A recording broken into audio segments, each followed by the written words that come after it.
authorized to declare recesses of the subcommittee at any time.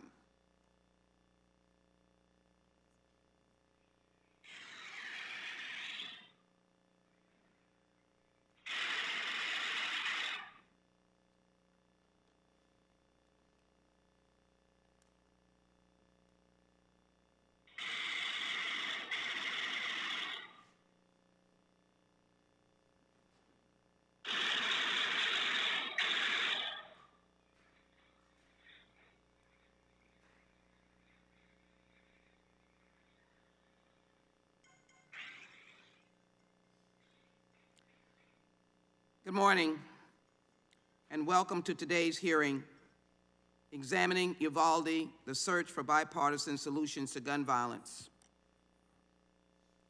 The sound we just heard was a rampant fire on that day. As we go forward, let me remind members of this very important hearing that we'll have the ability to communicate on an email address and a distribution list to circulate exhibits, motions, or other written materials that members might want to offer as part of our hearing today. If you would like to submit materials, please send them to the email address that has been previously distributed to your offices, and we will circulate the materials to members and staff as quickly as possible. I would also ask all members to please mute your microphones when you're not speaking. This will help prevent feedback and other technical issues. You may unmute yourself anytime you seek recognition. I now recognize myself for an opening statement. I wanted, however, the very first sound to be in this hearing, gunfire, even before we offered instructions, directions, email, gunfire. And the reason is because imagine the whole litany of gunfire in America through weapons of war. There was no notice. There was no information given. There were no signals. There were no instructions about emails or anything else that might have saved our children. It was gunfire. So today the subcommittee turns once again to the subject of gun violence, examining this ongoing crisis by focusing on one of the most terrible tragedies our nation's history. The murder of 21 people, 19 of them children, on May 24, 2022, at the hands of an 18-year-old armed with an AR-15 style rifle at Robb Elementary School in Uvalde, Texas. That school still stands. In September, Representative Julian Castro and I held a hearing in Uvalde where they listened to parents of victims, citizens, and Arnulfo Reyes, a teacher in room 111. Mr. Reyes told us that he did not realize what was happening until he saw the bullets breaking sheetrock off the walls. He saw the shooter's shadow and the sparks coming from the gun as he fired into his classroom, hitting him and then his students. No notice, gunfire. As Mr. Reyes lay on the floor for some 77 minutes, the shooter sat at his desk and taunted him. He poured water on him. He smeared Mr. Reyes' own blood onto his face, then shot him in the back to make sure he was dead. Fortunately, Mr. Reyes survived. When he got the call that morning, Julio Cazares rushed to the school, a parent. While he and other parents begged officers to rush in, he could hear shots being fired inside. As officers began to bring children out of windows, Julio hoped to see his daughter Jacqueline emerge from one of those windows. Sadly, he did not see her. Instead, he later saw his daughter pulled out of an ambulance at the hospital. We now know of the cascade of failures that led to the tragedy at Robb Elementary School. An investigation by a special Texas House Investigative Committee found that systemic failures and egregiously poor decision-making contributed to the loss of life. Gunfire makes no appointment. Gunfire by an automatic weapon, a weapon of war, never stops. Despite the eventual presence of 376 law enforcement officers, not one of them confronted or engaged the shooter after a group of first officers on the scene tried to approach rooms 111 and 1112 were met with gunfire from an AR-15 style rifle. Without an assault weapons ban, more people will die.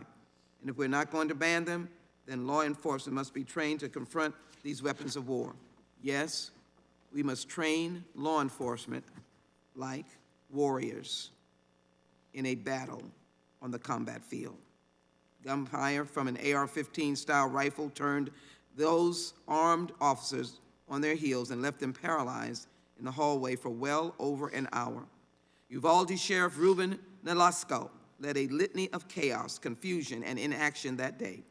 His failures, coupled with the presence of an assault rifle, left very little hope for the children in rooms 111 and 112. Although the officers had information that a child was on the phone with 911, surrounded by dead bodies, Sheriff Nolasco led officers away from the immediate threat instead of ordering them to storm the room and try to save the children. That day, law enforcement's failures of implementation, planning, training, and duty delayed paramedics' ability to reach those who might be saved. We saw the video of parents trying to climb through windows or trying to break through doors. Let me be very clear. This is not a comment on the millions of law enforcement officers who today and days have gone by stand ready to serve, who have broken into places to save people, stop burglary, stop murders, save children, jumped into water, and risked their lives. Don't dare suggest that is the comment today. Don't dare.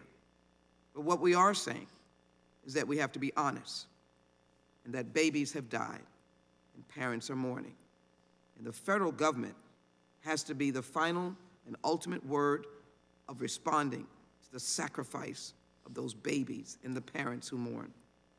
We know for certain that Eva Morales, a teacher in room 112, died in an ambulance, and 3 young students died in local hospitals, including Jacqueline, who died at 1:17 p.m. from gunshot wounds to the chest. We will hear today from Faith Mata, a young woman whose 10-year-old sister, Tess, was murdered that day. Ms. Mata will tell us about the hours she spent waiting, hoping to hear that her sister was among the survivors, only to have officers ask her for her DNA sample in order to identify her sister's body. Law enforcement failed the Mata family and every other family represented at Robb Elementary School that day, including the siblings of Uzziah Garcia, who are so afraid to go to school that they get sick to their stomachs. The victims of the horror, and these are babies, 10-year-olds, that took place in Uvalde were also failed by this country's gun laws. While some states restrict the purchase of long guns, including assault weapons, until the age of 21, Texas and federal law allow those guns to be purchased at age 18. The Uvalde shooter asked multiple people to purchase guns for him before he turned 18, but fortunately, they refused. As soon as he was old enough to legally buy the guns for himself, again 18, not 21, he purchased 2 AR-15 style rifles. In less than a week, he amassed more than 2,000 rounds of ammunition, with the bulk of it being delivered to his doorstep. It is important to note that the shooter had already purchased 60 30-round magazines, a holographic sight, a snap-on trigger system in February before his 18th birthday. In some states, the shooter's behavior might have allowed someone to raise a red flag and alert authorities that he might be a danger to others and prevent him from obtaining a firearm, but Texas has no such law. These must be federal laws. Again, a red flag law would have stopped the shooter from obtaining these deadly weapons and saved so many precious lives. And they shouldn't be able to opt in. It should be the federal law. As a country, we banned the sale of assault weapons for 10 years. But when the ban expired, we saw a tripling of number of active shooter incidents, a tripling in the average number of people murdered in active shooter incidents, and the mass shootings, the school shootings, the grocery store shootings have continued unabated. Yesterday, we observed the 10th anniversary of the massacre at Sandy Hook Elementary School in Newtown, Connecticut. Nothing has been done. On that horrific day, 20 first graders as young as 6 years old and 6 teachers were lost to gunfire. Like Uvalde, the Sandy Hook shooting was perpetrated by a young man, only 20 years old, armed with an AR-15 style assault weapon, who had killed his mother before going to the school. Today, in memory of that tragedy, we'll also hear from Nicole Melchicchiano, a survivor of that massacre. She remembers all too well what it was like as a 7-year-old child to hide in a classroom trembling in fear, thinking that she would never see her family again as the crack of gunfire echoed the halls of her school. Nicole still bears the scars of her trauma, yet she will come today and bravely tell her story in the hopes that we will take action so that no child will ever endure that again. Democrats in Congress have spent more than 2 decades trying to do something, anything, to stop the violence and end the bloodshed. We hope the Republicans will join us, but they oppose us at every turn. During this Congress alone, Democrats have put forward numerous policy proposals to prevent losses of life like those in Uvalde, Buffalo, Sandy Hook, Tree of Life, El Paso, Las Vegas, and the Pulse nightclub, among others. Through this committee, we have supported raising the age of firearms, extreme risk protection orders, or red flag laws, or renewed assault weapons ban, restrictions on large capacity magazines. I introduced a simple bill honoring Kimberly Vaughn, Firearm Safety Storage Act. She died at Santa Fe, 14 years old, which would have encouraged the proper storage of firearms and ammunition. Democrats also put forth numerous bills to invest in fund law enforcement, including bills that would provide better training and targeted resources, coordinate the creation of an active shooter alert, and ensure better communication and trust between our law enforcement and the communities they serve. Led by our chairman, Chairman Nadler, we've worked every single day. But bill after bill, policy after policy, our friends, Republican colleagues, oppose our efforts to keep our communities safer. They've repeatedly opposed legislation that could prevent violence, and they've opposed investments in effective law enforcement. And while rejecting and distorting our common sense proposals, Republicans have offered no credible policy solutions of their own. We hope today, as the meeting says, that we can develop a bipartisan approach. As a result of these lax gun laws and underinvestments in law enforcement have led to higher rates in red states, have had spillover effects across the country as guns flow into our communities without restraint. In June, after Uvalde, we were able to enact the Bipartisan Safer Communities Act. While the act took a step forward on gun violence prevention, we have so much more to do. Without further action, our communities will continue to suffer losses of life like those in Uvalde, which affect our mental health, our sense of safety and security, and our trust in law enforcement. Just this morning on the news, I heard a citizen in Washington say, as much as they try to work, he's just sick and tired of gun violence. That is why our hearing today is so important. We should all be sick and tired of gun violence and violence by weapons of war. I look forward to hearing from each of our distinguished guests who will speak directly to the issues of gun violence that threaten our nation's safety. I thank our survivor witnesses for their bravery and willingness to share their stories. Without objection, I submit into the record the following documents. Texas House of Representatives Investigative Committee on the Robb Elementary School shooting interim report, the Advanced Law Enforcement Rapid Response Training Alert Center's Robb Elementary School Attack Response Assessment and Recommendations. I now recognize the distinguished gentleman from Arizona, the Ranking Member Biggs, for his opening statements. Mr. Biggs, you're recognized.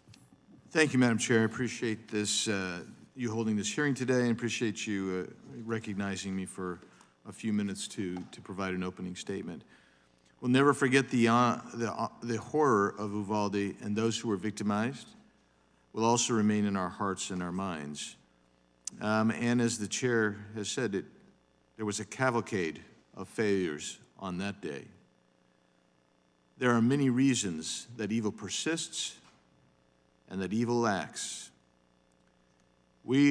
I welcome two witnesses today.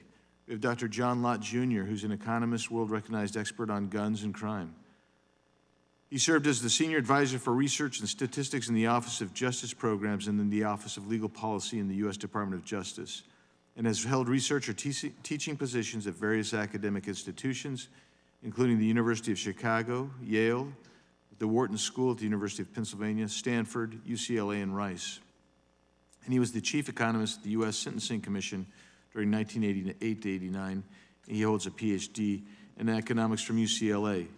Nobel laureate Milton Friedman noted John Lott has few equals as a perceptive analyst of controversial public policy issues. He's a prolific author for both academic and popular publications, and has published over 100 articles in peer-reviewed academic journals and written 10 books, including More Guns, Less Crime. His most recent books are Dumbing Down the Courts and How Politics Keep the Smartest Judges Off the Bench. He's been one of the most productive and cited economists in the world. From '69 to 2000, he ranked 26th worldwide in terms of quality-adjusted total academic journal output and 4th in terms of total research output. Among economics, business, and law professors, his research is currently the 14th most downloaded in the world. I also welcome the Honorable Jack Brewer to be with us today. He is from Fort Worth, Texas, grew up in Grapevine, went on to a successful athletic career both in track and field and in professional football. But beyond that, though, Mr. Brewer is a humanitarian. He's an ordained evangelist who's dedicated his life to initiatives aligning with biblical commandments to serve the fatherless, the poor, the widows, and the captives. That's what his focus is. He will be talking today about the need for families if we're going to stop violence of all kinds, in particular gun violence. To date, his foundation has delivered over $70 million in medical aid, supports over 55 orphan care centers, and helped deliver sports equipment to over 1 million underserved children, and helps bring medical care to over 20,000 women and children around the world. I'm delighted to welcome our two witnesses here today. One other thing that our distinguished chairwoman said today is we have to be honest. But despite the title of the hearing today, there hasn't been an honest engagement in search for bipartisan solutions to gun violence, mostly because there's only one solution for my friends across the aisle, that is to emasculate the Second Amendment and remove guns from legal, lawful, and law-abiding citizens. For proof, just look at the bills they've either introduced or brought through the committee in the 117th Congress. For example, they have pushed legislation to infringe upon the rights of law-abiding Americans, such as federally mandating background checks on all firearm transfers, red flag laws, banning certain semi-automatic firearms, extending background check waiting periods, establishing new federal databases, and establishing a national firearm registry. Those proposals, gun law experts have explained, will do nothing to end gun violence or in the criminal use of firearms. They did this while demonstrating a complete lack of respect for and understanding of the Second Amendment rights of law-abiding Americans. Don't take my word for it. Let their own words speak for themselves. President Biden stated, quote, "A 9mm bullet blows the lung out of the body. So the idea of these high-caliber weapons is there's simply no rational basis for it in terms of self-protection. Hunting. And remember, the Constitution, the Second Amendment, was never absolute." Law enforcement, military, and ballistic experts agree that those claims, are pure nonsense. I'm talking about the Second Amendment rights of law-abiding Americans. One of the representatives on this committee stated, quote, "Spare me the bull about constitutional rights," close quote. And that same representative also questioned whether or not someone with a semi-automatic rifle has ever been stopped by a law-abiding American with a firearm. Specifically stated, "I don't think there's and I'm quoting here, "I don't think there's a single incident, and maybe there's one, but I've not found one of an assailant using an assault weapon that was stopped by a person with a gun." Literally a month before he made that claim, a woman stopped what law enforcement indicate was likely to be a mass casualty event in West Virginia when she shot a man carrying an AR-15 type rifle with her handgun. There's one example. An example from November 24th, 2022, was when a 23-year-old woman in a suburb of Chicago, licensed to have a carry conceal permit, shot a man trying to break into her car early in the morning. Just last week, a 56-year-old Chicago man being robbed by 4 suspects on Chicago on the west side turned the tables and shot 3 of the robbers, wounding 2 of them and saving his own life. Democrats aren't interested in searching for the causes of these horrific and tragic acts of violence, which is, as I said, the persistence of evil in the world. And how do we curb that? They're only interested in trampling on the Second Amendment rights of law-abiding Americans. And today we're examining the tragedy in Uvalde. The murderer there was estranged from his father and engaged in numerous heated conflicts and arguments with his mother, who was having trouble raising her son. I bring up the shooter only because the shooter in Uvalde is not unique in having a difficult and troubled home life. Dr. Peter Langman, an expert on the psychology of school shooters and other perpetrators of mass violence, examined 56 school shooters and found that, quote, 82% of the sample either grew up in dysfunctional families or without their parents together for at least a significant part of their lives, close quote. Research from Dr. Brad Wilcox, a professor of sociology at the University of Virginia and senior fellow at the Institute for Family Studies, finds that males growing up in single-mother homes are nearly twice as likely to end up delinquent compared to males who enjoy good relationships with their fathers. This is not to denigrate single-mother homes. Having my own mother grow up in such a home, it is only to talk about the difficulties and the exacerbation of raising a family that goes hand in hand with these difficult situations. How long can we continue to ignore these findings if we're really going to search for bipartisan solutions to put a stop to these tragic, tragic events?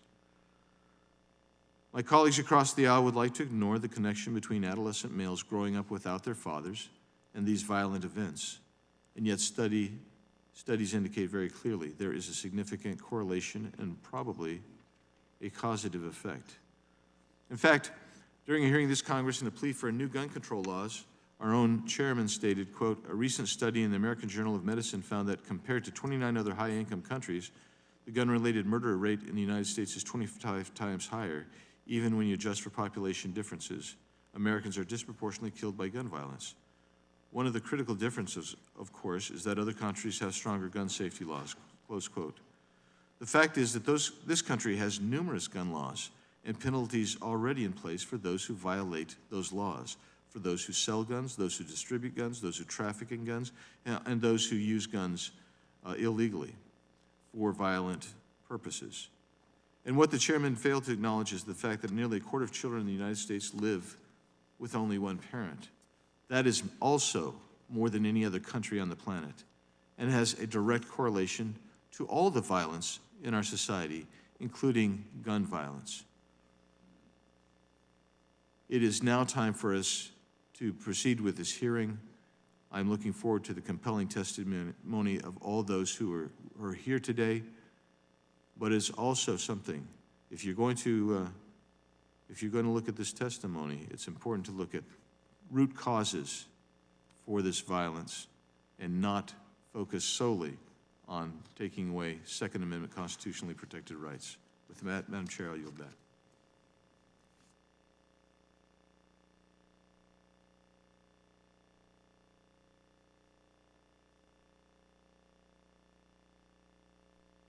Thank you, Chairwoman Jackson-Lee, for convening this hearing, and I thank the witnesses for being here to inform this committee about how the tragedy in Uvalde can help us continue to develop effective solutions for combating gun violence. For decades now, America has faced an increasing crisis of gun violence, from the mass shootings that have become a routine part of American life to smaller incidents of community violence, to shootings within our homes and our places of worship. Gun violence has permeated every aspect of our society. And while every incident of gun violence deserves recognition and remembrance, it is the mass murder of children in the schools that we trust to keep them safe that strikes the deepest chord.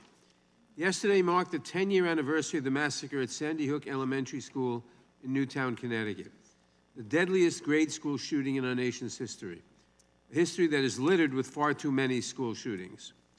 We'll never forget the 20 children, young children, only 6 and 7 years old, and 6 adults who lost their lives to a 20-year-old young man armed with a semi-automatic assault rifle, a weapon of war. We will not forget the national outcry for change, for meaningful gun legislation that would prevent similar incidents in the future. But for nearly a decade, those cries went unheeded, as Republicans in Congress stymied any attempt at reforming our gun laws. So month after month, year after year, the shootings have continued. San Bernardino, Orlando, Las Vegas, Parkland, Pittsburgh, Thousand Oaks, El Paso, Boulder, and still Congress did nothing. But this past year we reached a turning point when in the span of 10 days, 31 people were murdered in mass shootings in Buffalo and, of course, in Uvalde. The massacre of 19 school children and 2 adults at Robb Elementary School was a tragedy so horrific that it is difficult to comprehend. From the lax gun laws that allowed the 18-year-old shooter to stockpile military-style weapons and ammunition just days before the shooting, to law enforcement's unfathomable failure to respond quickly and to take all possible actions to save the lives of children, the Uvalde shooting encapsulates so much of what characterizes America's crisis of gun violence. And it is through the lens of the tragedy in Uvalde that we must look for solutions. This committee did just that the week after our earlier hearing, moving the Protecting Our Kids Act, which passed the House on June 8th of this year, with the vast majority of Republicans voting no. The act contained several critical measures to prevent gun violence, including raising the age for buying semi-automatic rifles like those used in Sandy Hook, Buffalo, and Uvalde, establishing new federal offenses for straw purchases of large-capacity magazines, safe storage requirements, and statutory bans on bump stocks and ghost guns.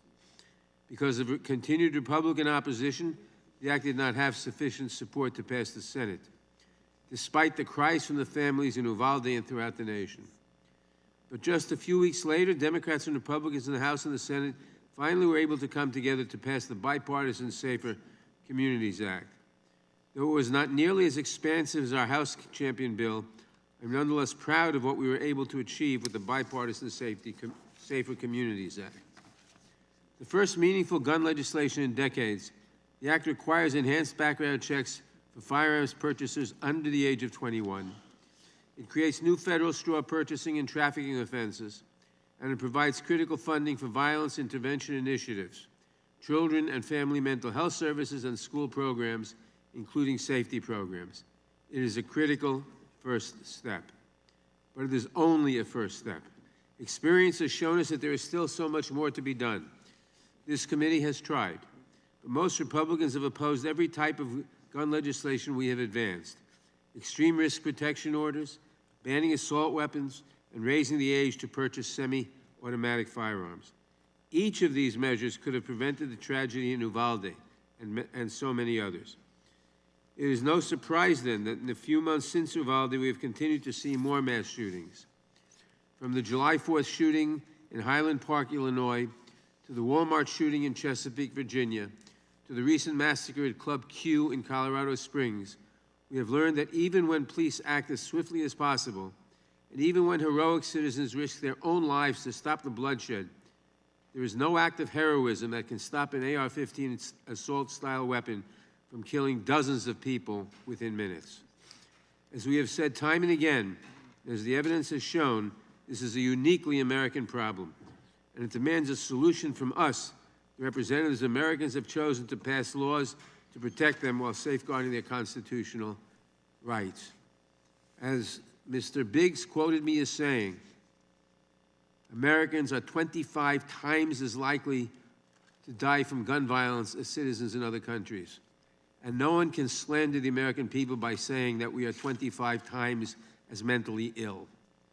We are focusing today on the tragedy in Uvalde because it highlights so many of the issues that we must address in order to stop the bloodshed.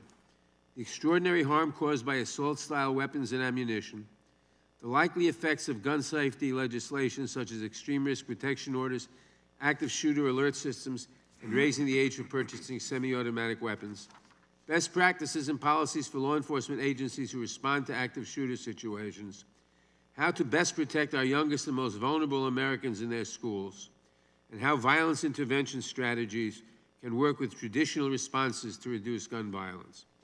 I look forward to hearing our witnesses' testimony about these and other issues related to our crisis of gun violence. I thank the witnesses for coming today, and again, I express my gratitude to Chairwoman Sheila Jackson-Lee, who has fought so passionately for gun safety legislation, for convening this hearing. I yield back the balance of my time. I thank the gentleman for his testimony or his statement, and I now recognize the ranking member of the full committee, the gentleman from Ohio, Mr. Jordan. Thank you, Madam. Recognized for 5 minutes. Thank you, Madam Chair. I would just want to thank all our witnesses for being here today, but in particular Mr. Lott, who is an expert on firearms and firearm laws, and Mr. Brewer for his work in supporting the institution of the family. You know, the first institution the good Lord put together wasn't the church, it wasn't the state, it was moms and dads and kids. And the strength of that institution ultimately, I think, determines the strength of our culture, our society, and our great country. So we appreciate all our witnesses, but in particular the two Republican witnesses. And with that, I would yield back and look forward to the testimony.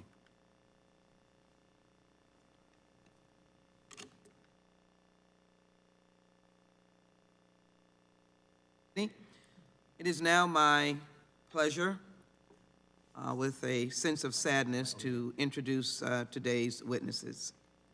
First, Faith Mata is the big sister of Tess Mata, one of the 21 lives lost at Robb Elementary School in May of this year. She's joined by her parents, Jerry, an aviation mechanic, and Veronica, a kindergarten teacher. I'd like for them to stand with their baby Tess.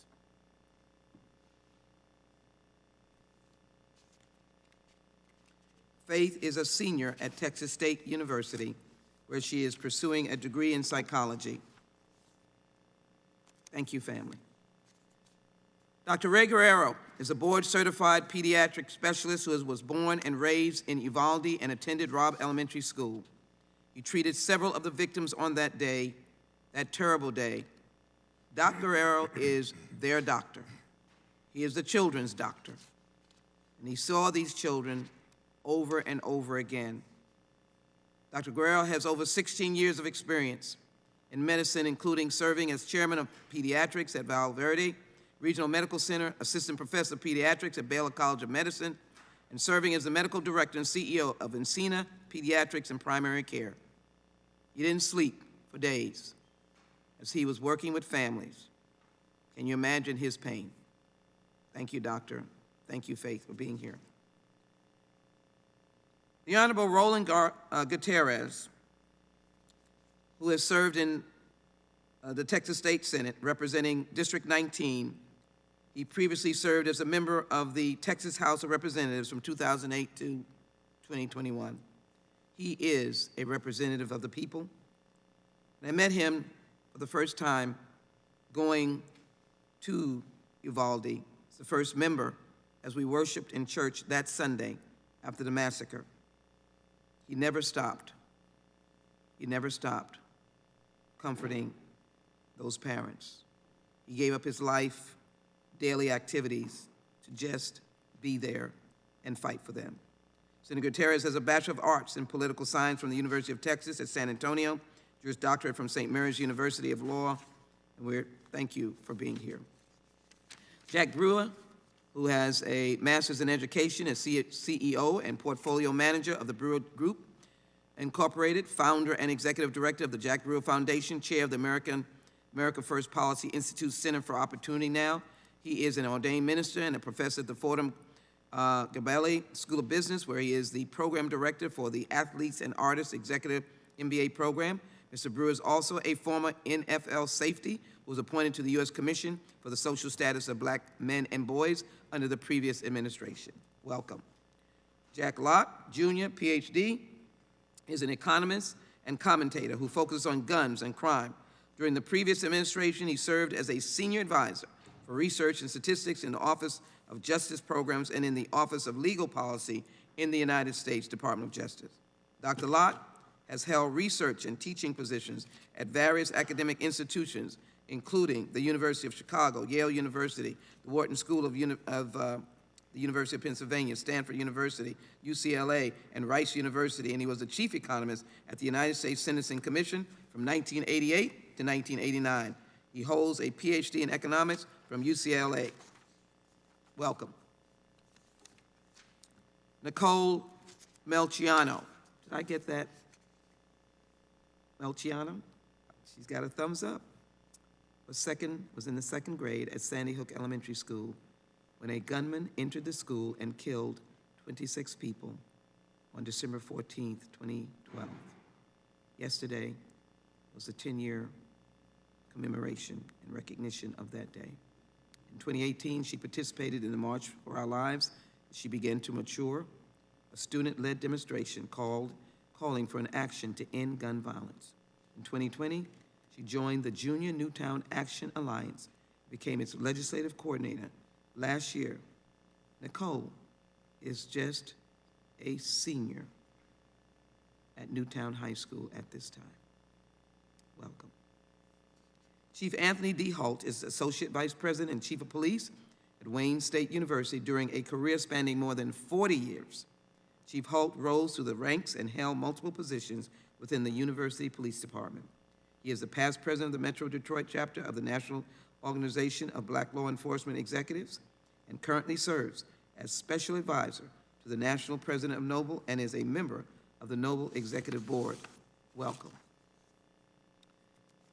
T. Christian Heine is Vice President of Policy at Brady. He began advocating for stronger gun laws after a man with a history of violence shot his parents on Memorial Day in 2005. His father survived multiple gunshots, but sadly, his mother was killed. In the wake of this tragedy, Mr. Heine and his father started a chapter of the Brady Campaign to Prevent Gun Violence in Ventura County, California, and helped to pass several local ordinances. Since that time, Mr. Heine has successfully developed, lobbied, and helped implement a variety of local, state, and federal policies.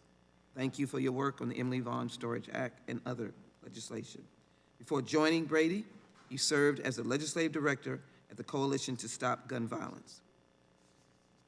As I begin to welcome you, all of you as distinguished witnesses, and thank you for your participation, I will start by reassuring the nation that you are under oath and telling the truth to your best of your capacity. I ask you to stand and raise your right hand at this time.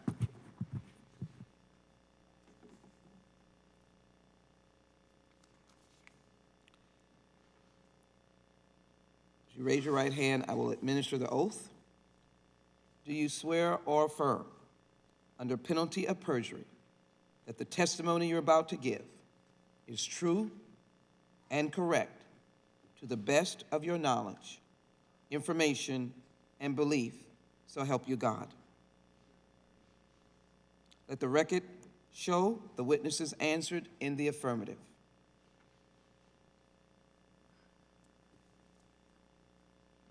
Please note that your written statement will be entered into the record in its entirety. Accordingly, I ask that you summarize your testimony in 5 minutes to help you stay within that time frame.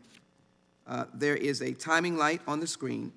While the light switches from green to yellow, you have 1 minute to conclude your testimony. When the light turns red, it signals that your 5 minutes have expired. And before I recognize Faith Mata for 5 minutes, allow me to acknowledge a friend and colleague who joined me on the first and I believe only field hearing from the federal government in Uvalde, and that is Congressman Castro of San Antonio is here with us today. I thank him for his presence here today. It is important for the family to know that the federal government from different committees is concerned about you. And so I ask Ms. Mata to begin her testimony. You're recognized now for 5 minutes. Good morning. First and foremost, I would like to thank Chairman Jackson Lee, Ranking Member Biggs, and other members for allowing me the opportunity to speak and share my story. My name is Faith Mata. I am a 21-year-old coming up on my last semester of college preparing for my future, a new future without my little sister, Tess, and a future of having to navigate this new life without her. I was an only child for quite some time. It was just myself and my parents, Veronica and Jerry. Being alone was hard, and a lesson of being independent. When I reached 10, my parents had a conversation to let me know they would not be having any more children. It would just be me. I remember crying and begging for them to please bring me a sibling. I didn't want to grow up alone. Not even 3 months later, my mom got a call letting her know she was pregnant, and I now was going to be a big sister. I can still recall the days going with my mom to her appointments, seeing the sonograms, and soon finding out Tess was a girl. All up until the day she was born, February 6, 2012. Bringing Tess into our life was a blessing in disguise. My sister brightened our darkest days. Tess was the outspoken, courageous, daring, determined, and nurturing person in our family. Our family was whole at this point. We would have family night every Sunday, where my dad would put on movies or suggest we play some board games. Tess convinced my parents to bring our mattresses into our living room, and we would all sleep in the same room. Those days were the best, no matter how annoying it was sleeping next to her. It was an unsaid tradition of taking countless road trips every summer to a new destination we had never been before, and spending time just as a family. We were so happy. My family was perfect in my eyes.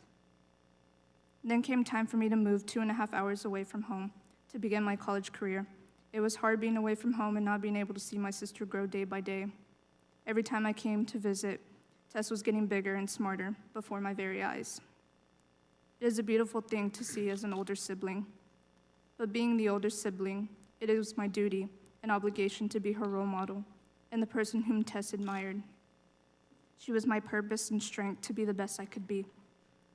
It was always bittersweet having her run out of our house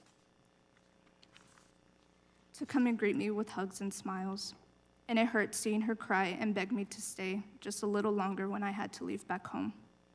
Even though I was away at college, our bond was strong, and it was so precious to me and her.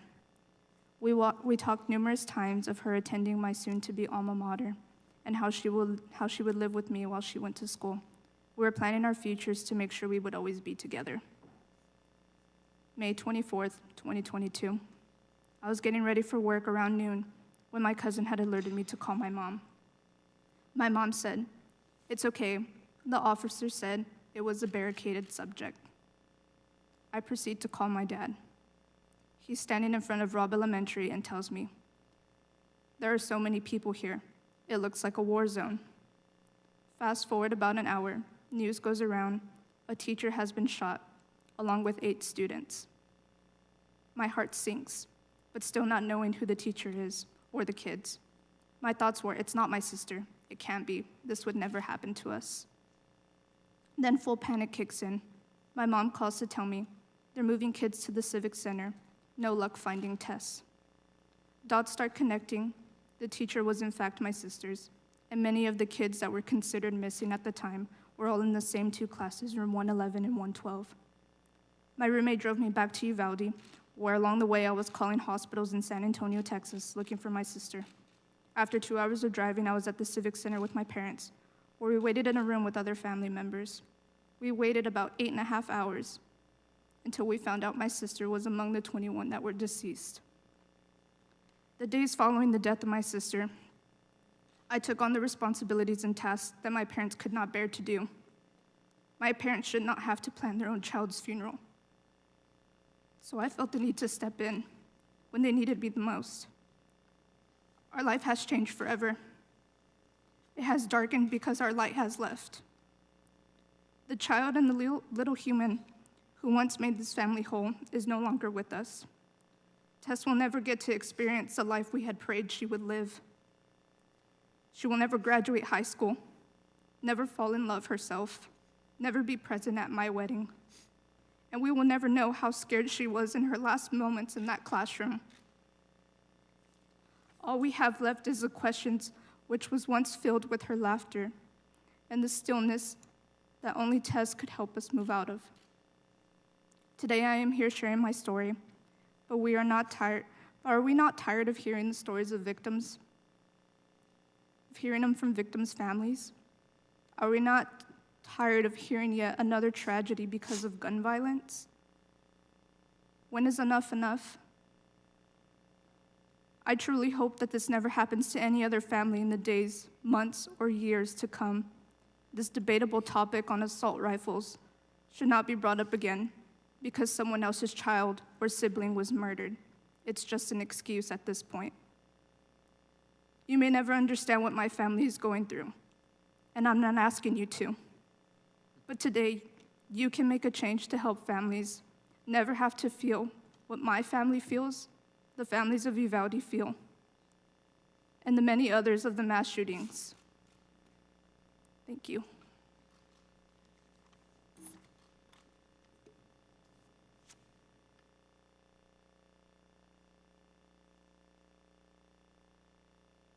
We now recognize Dr. Guerrero. You're now recognized for 5 minutes. Thank you, Madam Chair. I'm grateful for the chance to testify before this committee and share my perspective on gun safety in America.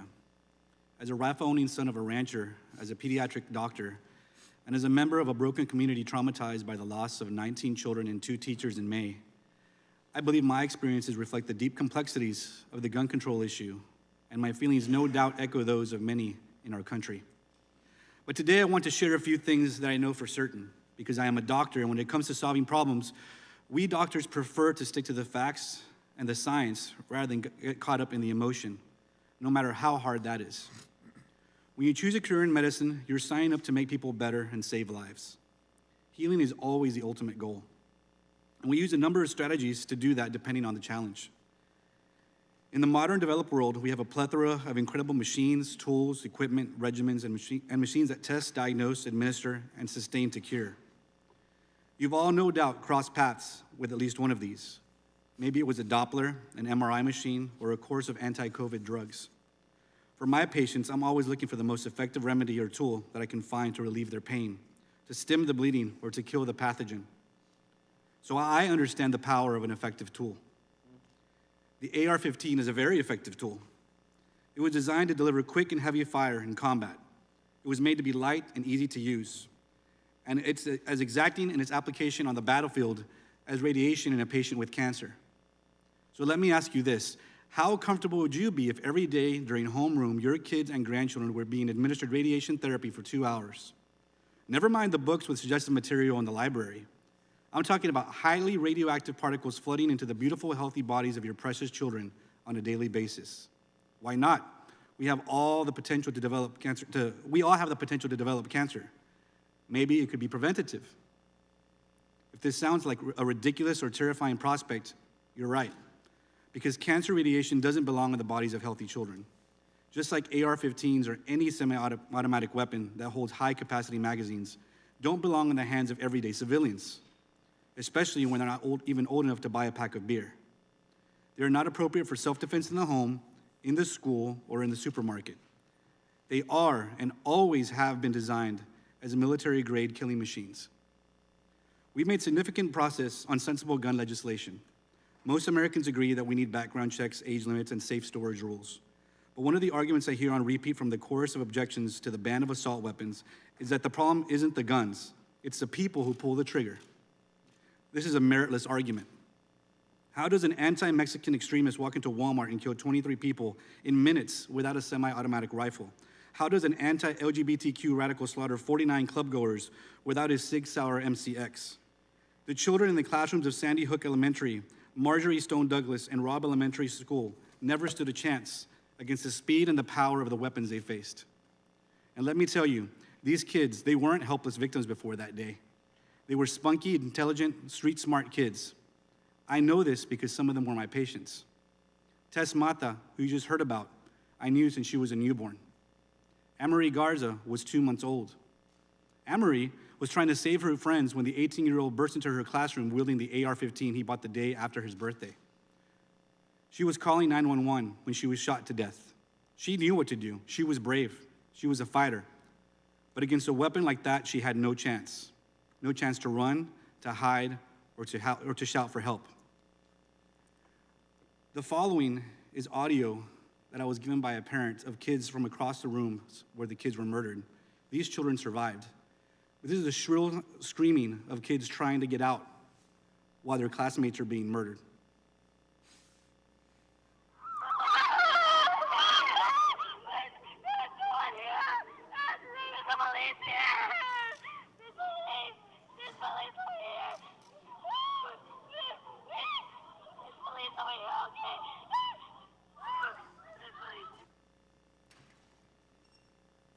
Amory's call never connected.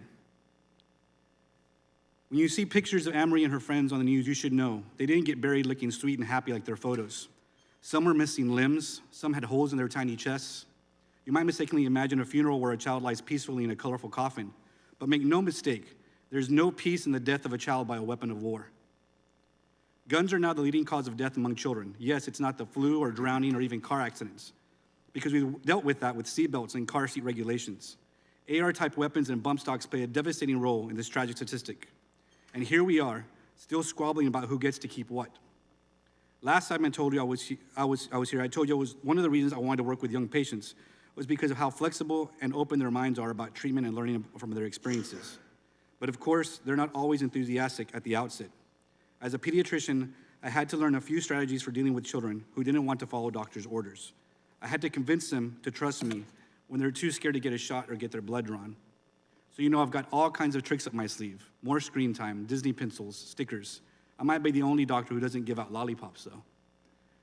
As I sit here today, 10 years after Sandy Hook and 6 months after the massacre in my own town of Uvalde, I'm asked what we can do about finding solutions to gun control. I find myself thinking about those pencils and stickers.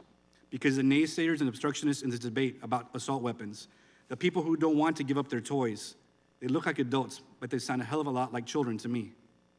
As I said, I'm a gun owner. I believe in the Second Amendment, but I'm also a doctor, and I deal with facts over emotion. So yes, I love an effective tool. But when a body comes into the hospital riddled with bullets, there's no tool that's going to help. And I'm left to wonder, what is going to take these guns out of the equation? What is going to stop this? You've seen all the evidence you could possibly see that they inflict needless death and destruction. So what's it going to take to change your minds? Children require lollipops for convincing. As their protectors, we just need to look at the horrific tragedies that repeat in our country time and time again. No convincing required. Thank you. Gentleman's time has expired. Thank the doctor for his testimony. Thank you. Senator Gutierrez, you're now recognized for 5 minutes. Thank you, Chairwoman Jackson Lee, and members of the committee for this time. Ranking Member Biggs, I see her coming back in. Thank you for the opportunity to speak to you. May 24th was the worst law enforcement response to one of the worst school shootings in our nation's history. As policymakers, you and I have to grapple with how much loss of life is acceptable in relation to someone's freedom to obtain and carry a weapon that can inflict so much damage.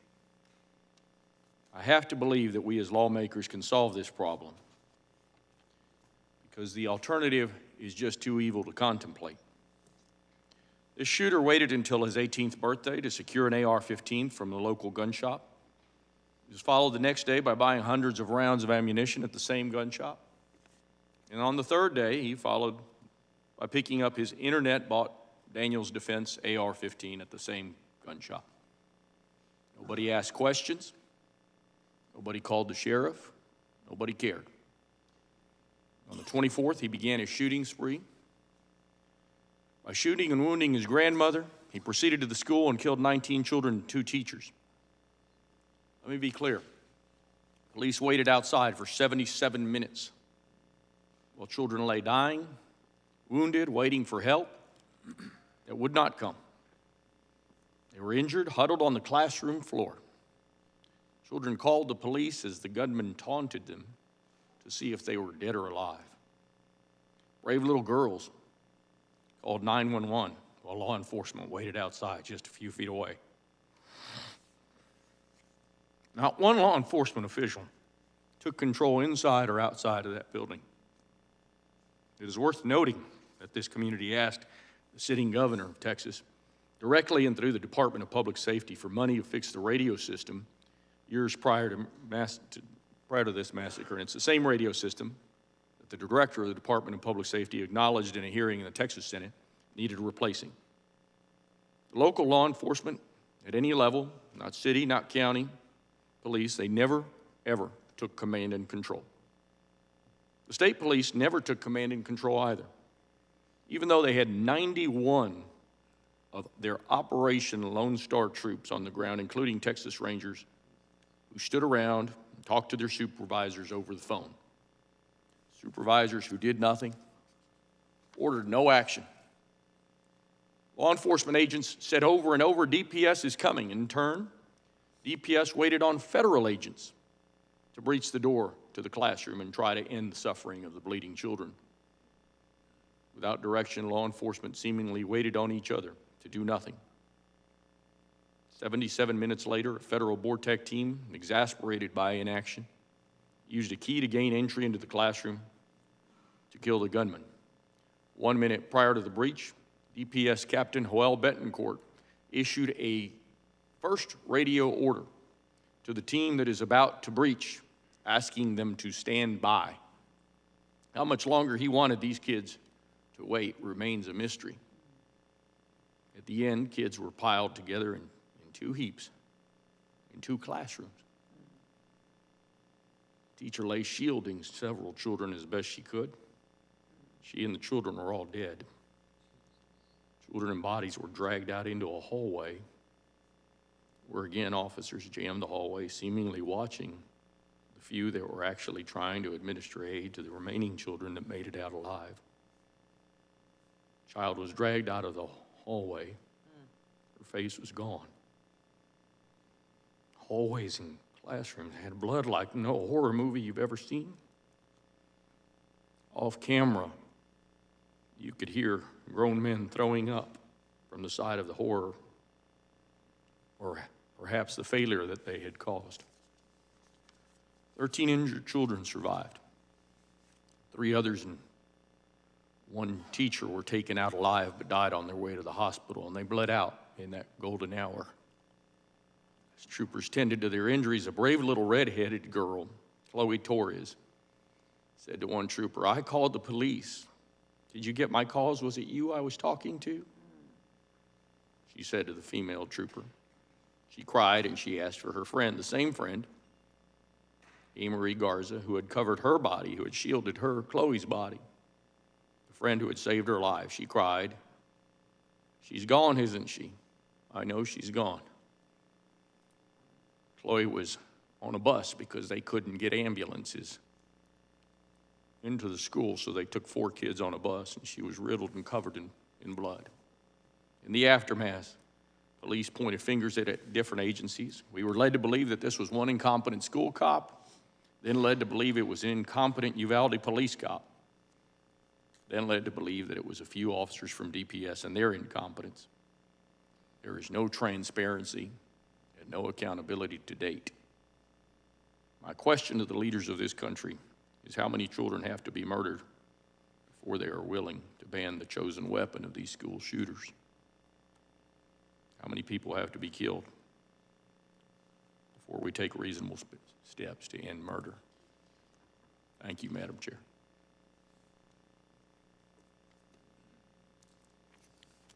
I thank the gentleman for his testimony. I now want to recognize Mr. Brewer. You're recognized for 5 minutes. Thank you, Madam Chair. Ranking Member Biggs, distinguished members. Oh, I'm sorry.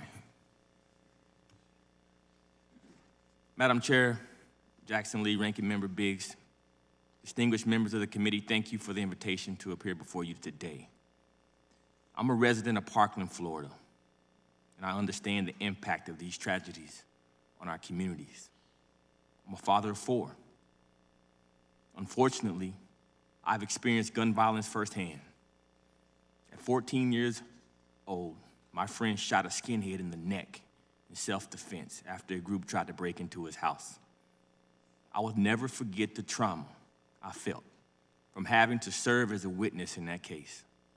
Trauma and fear hardened me. After I was threatened and bullied and harassed by skinheads, I started to carry an illegal pistol at 15 years old, or 22 long to be exact. I even took it to school after the skinheads threatened me. I didn't know it then, but I know it now. I was traumatized. I'll never forget being shot at and seeing a stray pellet skin my cousin's arm. I was a young kid with all the world in front of me. I was a straight-A student, a great multi-sport athlete, and even the director of my church choir. If I was caught with that gun in my pocket, I would not be testifying before you today. If I had shot and killed a skinhead or a bully back then, I may still be in prison serving a life sentence today. The difference between me and the hundreds of young black boys who are shooting at each other every week in communities across America comes down to one word: father. The reason I thought twice about ever using that illegal gun I carried in my pocket is because I had a hard-handed daddy at home that would whoop my butt.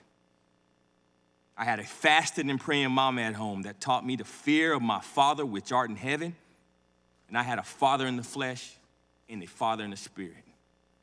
Proverbs 13:24 says, "He that spareth the rod hateth his son, but he that loveth him chastiseth him betimes." And betimes means before the usual or expected time, early.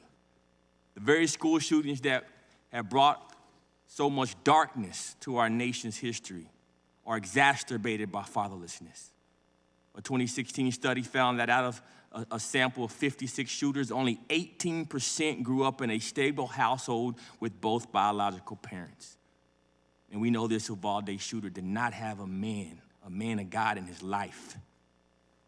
When I saw that this was a bipartisan hearing to find solutions to gun violence, I prayed that the men and women of God in this room would finally be bold enough to focus on the root cause. Talking points may win elections, but addressing the root cause is the only way to solve a crisis. Research has indicated as many as 85% of shooters in communities were previously arrested, and most of them arrested for violent crimes. My foundation has worked on addressing the root cause of these issues in some of the most impoverished Black communities on the planet. Recently, a neighbor of mine was shot in the face, and the two young gunmen ran past the kids at my youth center. As you can imagine, they are traumatized, fearful, and hardened. The same feelings and emotions that I had at their age, carrying guns and always looking over my shoulder. The difference is 80% of my kids at my youth center are fatherless. Gun laws are the least of their worries. If they cuss a teacher out, refuse to do their work, or beat up someone, they have little or no consequences in the public school system today. Parents have little or no responsibility for the actions of their children. If we are serious about addressing gun violence, then we need to first get serious about bringing the paddle and prayer back to our public schools. Proverbs 22:6 says, "Train up a child in the way he should go, and when he is old, he will never depart from it." In today's America, we have 18.6 million fatherless kids, more than any nation on earth. And we all know that kids are 20 times more likely to have a run-in with law enforcement if they're fatherless. We do not even teach the 10 Commandments in our public schools anymore, much less hold our children accountable to them. As Mr. Nadler mentioned earlier, this is an American problem. If we leave the Capitol today and decide to ban all guns, have we really done anything to address the root cause of gun violence? Walk into any prison in America and you will see a facility full of men who are locked up for crimes related to illegal guns. Charges ranging from murder and robbery and trafficking, carjacking, possession, distribution, to name a few. I run programs for thousands of men in the prison, many of whom committed gruesome gun-related crimes. The majority of these men share one common theme: they are all fatherless. Many of my students in my prison transition out and remain in our second chance programs. Several even work for my organization. One of the most violent men that I've ever met in prison is currently my roommate. He found full salvation through his Father in heaven, and he was able to meet his biological father for the first time at 50 years old, after completing 22 years in prison for violent crimes. Yes, he shot a man. He happened to be sent to a prison with real Christian-based rehabilitation programs. Unfortunately, despite the chatter about criminal justice reform in our public prison system in jails across America, we're warehousing men and women, and we're not rehabilitating them. The solutions I speak do not come from me, as I've never committed gun violence. I've only had to deal with the results and the victims as a minister and as a father. I assume not many of you in this chamber have ever pulled the trigger on an illegal gun. If we really want to solve these issues, Mr. Brewer, can you don't you think wrap that up? we consider proven solutions? Can you come to a conclusion? Thank you. As a proud American, I'm a dedicated servant to my community. I pray that we can humble ourselves and stop being conformed to the misguided politics of this world, but be ye transformed by the renewing of our minds, that we may prove what is good and acceptable in the perfect will of God. Thank you for having me, Ms. Chairwoman. Thank you very much. Madam Chair, I have a question, a point of parliamentary inquiry. What is the gentleman's inquiry? Every single one of the first three witnesses, which are the Democratic witnesses, went over on their time. When we got to the first Republican witness, you chided him down. So I would ask if you're going to have discernment and openness and allow each of these witnesses to talk and give their statement, then to allow that across the board for all of the witnesses. In the name of Jesus. Thank you. Well, for the record, let the gentleman reflect that Mr. Brewer went over, and I tapped by 2 minutes, and I tapped for him to come to a conclusion. And I think Mr. Brewer was able to complete his statement. Fairness is a golden rule of which I abide by as the chair. Dr. Lott, you are recognized for 5 minutes. Thank you very much. I'd like to thank Chairwoman Jackson Lee, Ranking Member Briggs, and other distinguished members of the subcommittee for the opportunity to speak to you all. I desperately want to do something to stop the horrific violence that Representative Lee and the other witnesses have so movingly described this morning. But I want to do something that actually matters. Unfortunately, many of the proposals won't help or will actually make matters worse. Take background checks on the private transfers of guns, known as universal background checks. There isn't one mass public shooting this century that would have been stopped if such a law had been in effect and had been perfectly enforced. Worse, no one is talking about the massive errors in the background check system and how it overwhelmingly discriminates against Black and Hispanic males being able to go and defend themselves and their families. We hear calls for bans of so-called assault weapons, but the vast majority of firearms in the United States, including these assault weapons, are semi-automatic guns that are functionally identical. Even the influential Associated Press style book acknowledged earlier this year that terms such as assault weapon and weapons of war convey, quote, little meaning, and, quote, are highly politicized, end quote. The AP makes it clear that these firearms are not used by any militaries around the world. Despite the references a couple times, they are not automatic weapons. President Biden has frequently said you only need an AR-15 to hunt deer if the deer have Kevlar vests. But an AR-15 functions exactly the same as any small caliber hunting rifle, firing the same bullets with the same rapidity and doing the exact same damage. Banning guns based on them looking like military weapons, the key phrase is often military style, makes no sense. Of course, banning all semi-automatic guns, as President Biden has repeatedly called for over the years, would mainly affect law-abiding citizens. While I guess at least is logically more consistent than banning military-style weapons, it would make it much more difficult for Americans to use guns defensively. If you want to ban all semi-automatic rifles, what's the alternative? A manually loaded gun, where you have to physically put another round in the chamber after you fire each shot?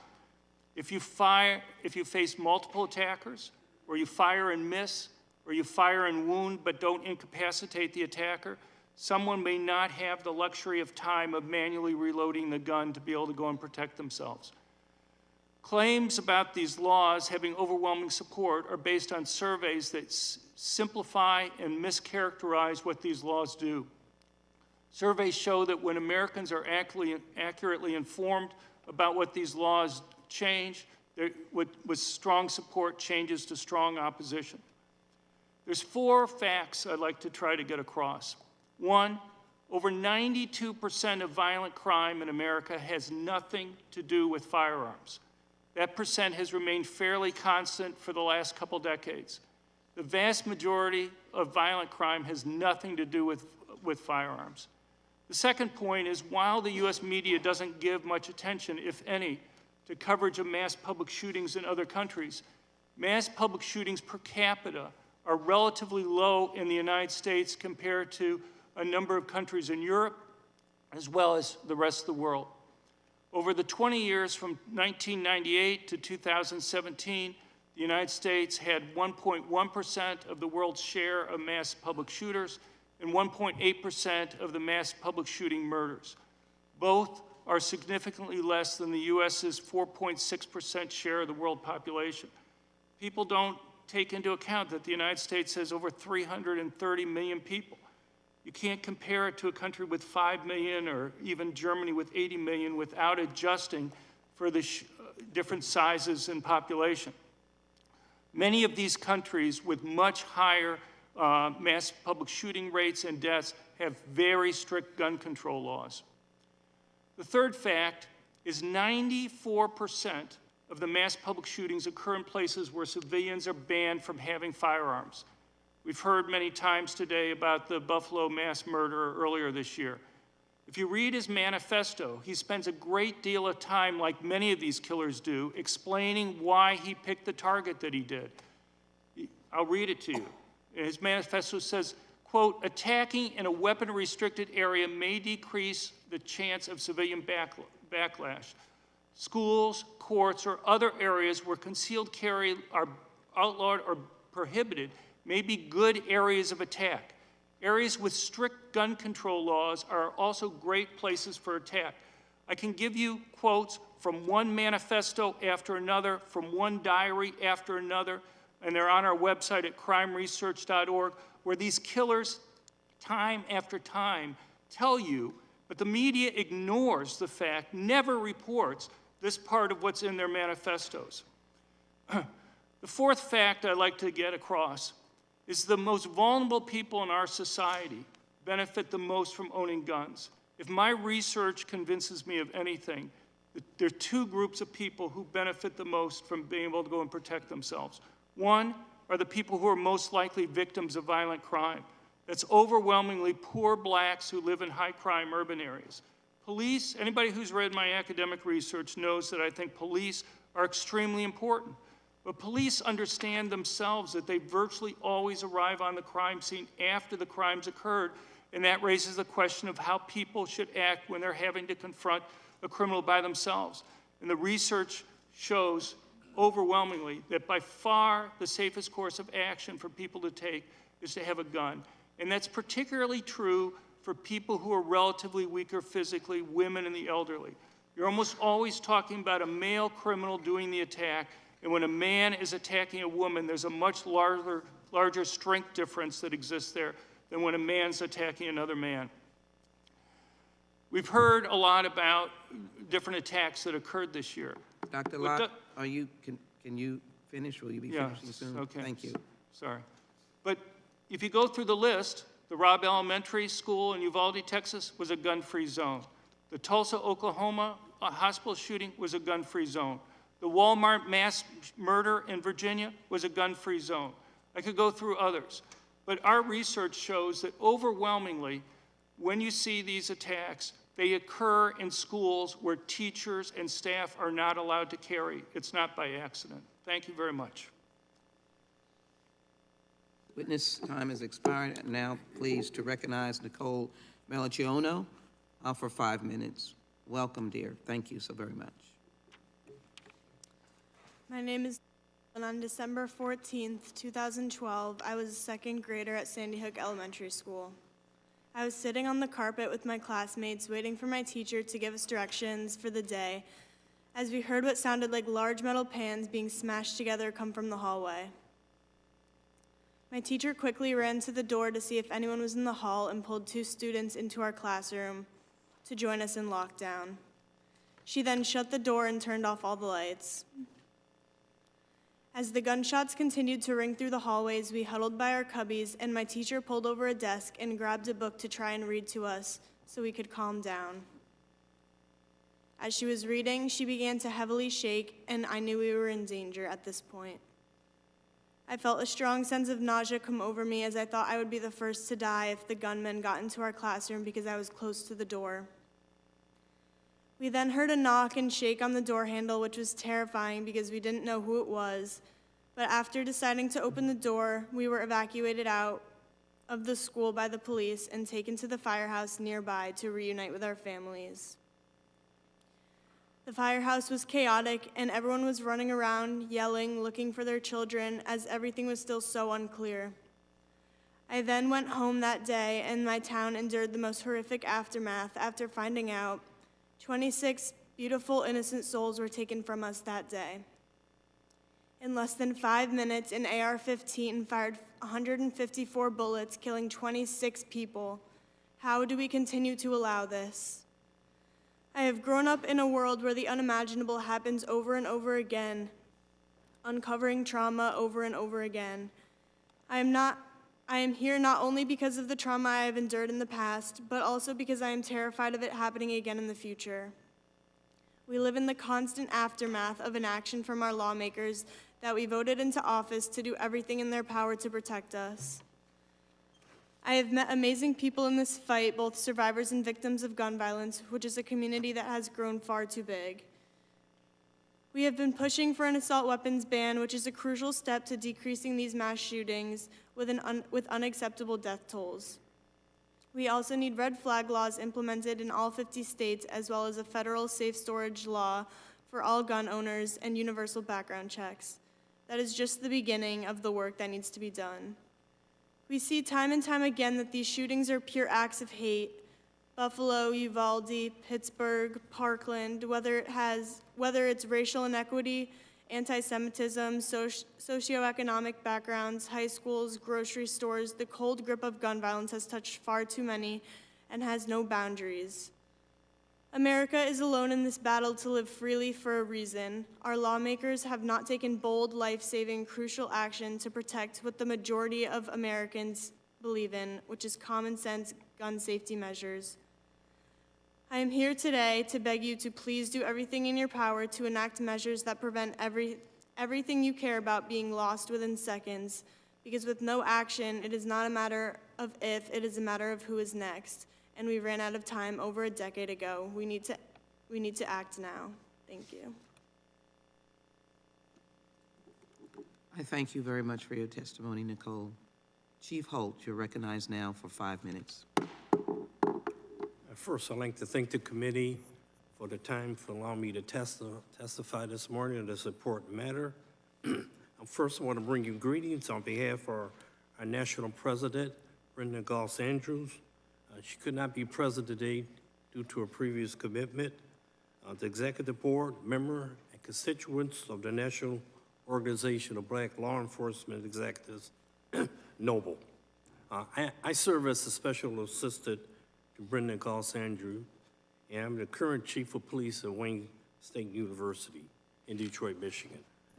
I have served over 40 years in law enforcement profession, and I have an experience responding to more than my share of violent gun victims, including the loss of life of one of my officers who was fatally shot in the head. And like everyone here, parents are not supposed to bury their kids. Yesterday marked the 10th anniversary of the Sandy Hook Elementary School shooting that occurred in Newtown, Connecticut, where 20-year-old Adam Monson shot and killed 26 people. The vast majority of the victims were children, ranging in age of 6 to 7 years old. In total, 20 of the 26 victims were children. The Sandy Hook Elementary School shooting is the deadliest mass shooting in an elementary school in U.S. history, and the fourth deadliest mass shooting overall. We at NOBLE released a statement acknowledging the 10th year anniversary and want to again express our heartfelt prayers and condolences to the affected families and communities. Unfortunately, our nation again experienced a mass shooting at Robb Elementary School in Uvalde, Texas, resulting in the deaths of 19 students and 2 teachers and an elementary school not unlike Sandy Hook Elementary School. Again, we want to express our heartfelt prayers and condolences to the affected families and communities. Of course, there is a difference in time, place, location, victims, and the circumstances leading up to the violent acts of shooters in both mass shootings. However, there are certain undeniable elements within our nation that exist during both the Sandy Hook shooting and the Robb Elementary School shooting. The main one is being the lack of an assault weapon ban. NOBLE is very concerned about the level of gun violence in the United States, and specifically the correlation between violence and proliferation of assault weapons and high-capacity ammunition magazines. It is our organization opinions that violence, particularly gun violence, is a public health issue. As with all public health issues,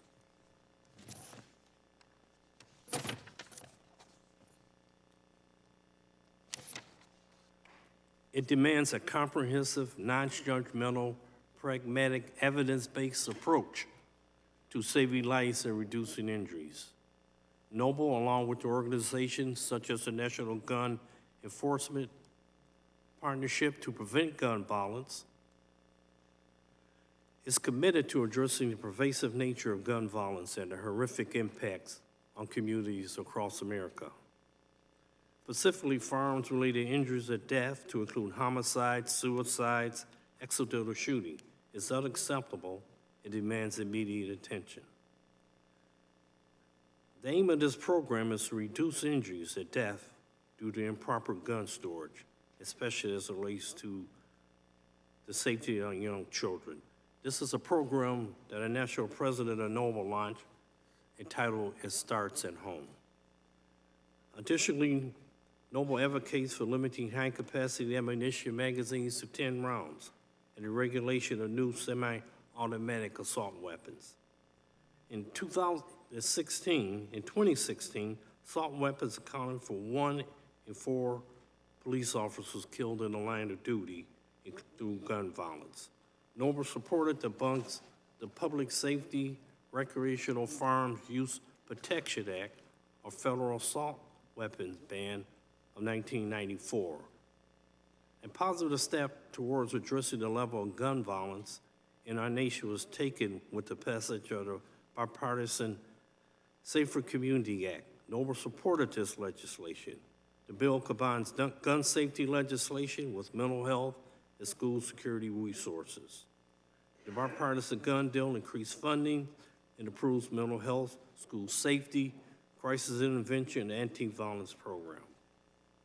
Among other things, it requires tougher background checks for younger gun buyers, those who are deemed at risk in certain cases. It closes the so-called boyfriend loophole. This bears intimate partners who have been convicted of domestic violence, crime against their significant others, for having a gun even if they don't live together. Lastly, law enforcement plays a critical and crucial role in preventing gun violence and solving crime.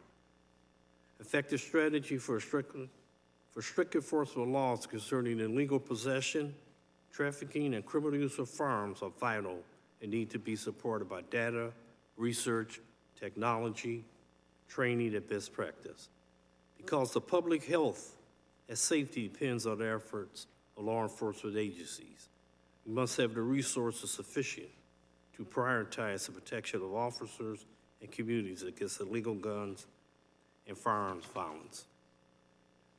The crisis of gun violence in our country necessitates a sustained, coordinated, and collaborative efforts involving citizens, elected officials, and the entire criminal justice system. Our members stand ready to meet the needs of our communities and nation. Thank you again for this opportunity to provide testimony. Thank you. Now recognize the gentleman, Mr. Heine, for 5 minutes. Thank you. Chairwoman Jackson-Lee, Ranking Member Biggs, and distinguished members of the subcommittee. Thank you for the opportunity to testify today. My name is Christian Heine, and I'm the Vice President of Policy and Programs at Brady, one of the nation's oldest gun violence prevention organizations. Brady works across courts, communities, and Congress to end America's gun violence epidemic. Our organization carries the name of Jim Brady, who was shot and severely injured in the assassination attempt on President Reagan's life. Jim and his wife Sarah led the fight to pass the landmark Brady Bill nearly 30 years ago. And I have been a part of this movement for almost 2 decades. And much like Jim and Sarah Brady, I come to this work unwillingly. Memorial Day weekend 2005, my parents, Tim and Jan Heine, were returning a boat they borrowed from my dad's best friend, Steve Mason, after a vacation spent in Big Bear, California. What they didn't know is as they began unhitching the boat in the driveway, a gunman with a long history of violence and a backpack filled with firearms was parked across the street. Steve was chatting with my mom when the gunman emerged from his vehicle, walked up the driveway, and shot Steve in the stomach. He immediately turned the gun on my father, shooting him multiple times. Rather than running away, my mom had stayed with Steve. She was trying to desperately keep him alive. And the gunman walked back, stood over her, and in the last words she would ever speak, she begged and pleaded for him to stop. When it was clear that he wouldn't, she got up, ran a few steps before he shot her. On May 30th, 2005, my mom, Jan Heine, was killed with a single bullet to the spine. Over the next day, this gunman terrorized our community, hospitalizing 2 children, killing their mother, and shooting and wounding a sheriff's deputy. Thanks to the incredible work from neighbors, first responders, trauma surgeons, my father, he survived, and we'll forever consider ourselves very deeply lucky for that. Despite the efforts of many, including my mother, Steve unfortunately also died from his wounds. Now, after years of working in the gun violence prevention movement, I have realized that the only truly remarkable part of my story is how unremarkable it actually is. Our lives were forever altered, but we had simply joined an ever-growing club of people, devastated by an epidemic of gun violence that continues to rage on with a regularity that no other industrialized country allows. I have also learned that so much of this pain and anguish is inextricably tied to failures of policy. Today we are discussing the bipartisan solutions to gun violence within the context of a horrific mass murder that took place in Uvalde, Texas. The lives of 19 children and 2 educators were ended with an assault weapon in yet another devastating attack on a school. We also hold this conversation 10 years and 1 day after the heinous shooting at Sandy Hook. We look at these shootings and we ask, how is it possible that something like this can happen? And in the past 10 years, we've asked this question again and again and again. The answer, however, is simple. No community is truly safe from gun violence when our leaders have done so very little to prevent it. So, 10 years and more than 1 million gun deaths and injuries later, we're still here, in spite of the fact that a vast majority of gun owners, non-gun owners, Democrats, Republicans, and independents overwhelmingly support policies that can prevent it. By expanding and strengthening the Brady background check system, by preventing guns from being trafficked into communities and investing in those communities to break generational cycles of violence, by reducing rates of suicide, domestic violence, and unintentional shootings by incentivizing and requiring the safe storage of firearms, and yes, by mitigating mass shootings by reinstating the ban on assault weapons and large capacity magazines. And let's be clear, more guns are not a solution. That is a myth perpetuated by an industry that wants to sell more guns. If more guns made us safer, we would already be the safest country on the planet. American gun violence is a multifaceted issue that will persist unless our elected leaders enact targeted solutions. And if not, we will be back here again 10 years from now asking the same question yet again. I leave this committee with one final reminder that your decisions here have tangible impacts in all of our lives. Think of the 350,000 people killed by guns since the Sandy Hook shooting, a grimly disproportionate number of whom were black men and victims of suicide. Think of the jarring fact that the leading cause of death in America right now for the first time in our history is firearms. What I will think about is my wedding day, when the most significant day of my life, there was an empty chair that my mom should have been in. I'll think about all the times I wanted to pick up the phone, tell her a story, or hear her laugh. I'll think about how she's never held her grandchildren. And I'll think about all the families this year that will have to live through Christmas without their child, and the inevitability of those who will join our club unless representatives here take the requisite action to prevent it. I sincerely thank the committee for this opportunity to testify, and I look forward to your questions.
not present the first 2 weeks. So I kind of took charge and was having to talk to family, friends, having to talk to news media, and having to ask for our own privacy. You never think that you have to actually ask for your own privacy when you lose a loved one. But during a time like this, we did, and we were basically having to navigate our own grief that was a public issue. How deep was the pain? How deep was the pain? It hurts. I lost my other half. I lost my person. My parents lost their youngest kid. I mean, how do you not look at us or the other families of mass shootings and not feel for us? Do you think it was a kid that didn't behave that killed your sister, or was it an assault weapon that killed your sister? I believe mental health played an issue, right? But when we make it accessible for people with mental health problems to get these weapons, we're failing America. And you failed my sister. Thank you. Dr. Guerrero, pediatrician has a happy job with happy faces from birth as you watch them grow up. I'm just going to have to ask you have clinical experience. How bad were the wounds? I need you to describe how bad were the wounds that you saw. I want everybody to see how many times this scene was repeated in Uvalde, how many times it occurred at Sandy Hook, children, and then we can go across the line from Pulse to El Paso, but in this instance, caskets of children. Could you explain that wound, please, from this type weapon? Right. So I think it's important for everyone to realize that there was 2 wounds that I saw, because there was only 2 kids that I saw at that point in time that made it to the hospital. Everyone else was dead in the classrooms. But the wounds I did see, as we saw from my previous testimony, a child that I wouldn't have recognized unless I saw pictures from before, from the award ceremony, because this child was headless, ripped apart. The other child had a chest wound so large you could probably put your hand through it. So it's very hard for me to understand when people try to say that these type of weapons cause the same kind of injury as a pistol or any other smaller caliber weapon does. Because I think we know that, or at least I know, that's possibly not even true. Again, I've never seen a kid shot before, but these were devastating injuries that no one could have survived.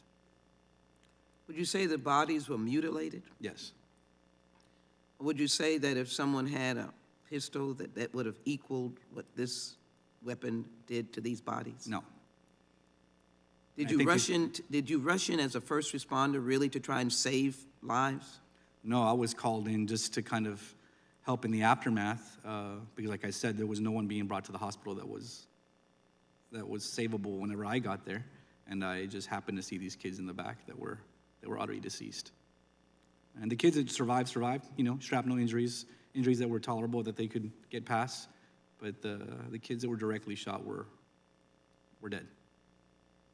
Nicole, what are the fears, Ms. Melchiano, that you have even today? You're a high school senior, is that not correct? What are the fears you have today? What do you live with? When I was younger, I dealt with bad anxieties. I wasn't really able to sleep very well for many years, leading up to almost middle school. I think to this day, the parallels between Sandy Hook and Uvalde just is a big eye-opener to America that we really haven't done anything.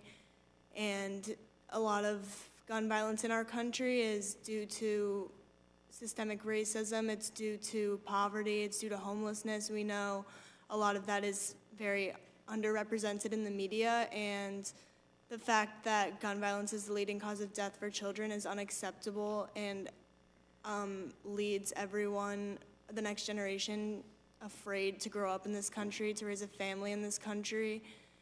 Myself, my friends still deal with the trauma from that day, and we're all fighting. Newtown is still fighting 10 years later for change. It's sad that it's been 10 years and I have to sit here in front of you. And turning that trauma into action is not something that is easy to do, but we feel that it's necessary to get anywhere. Thank you, Nicole.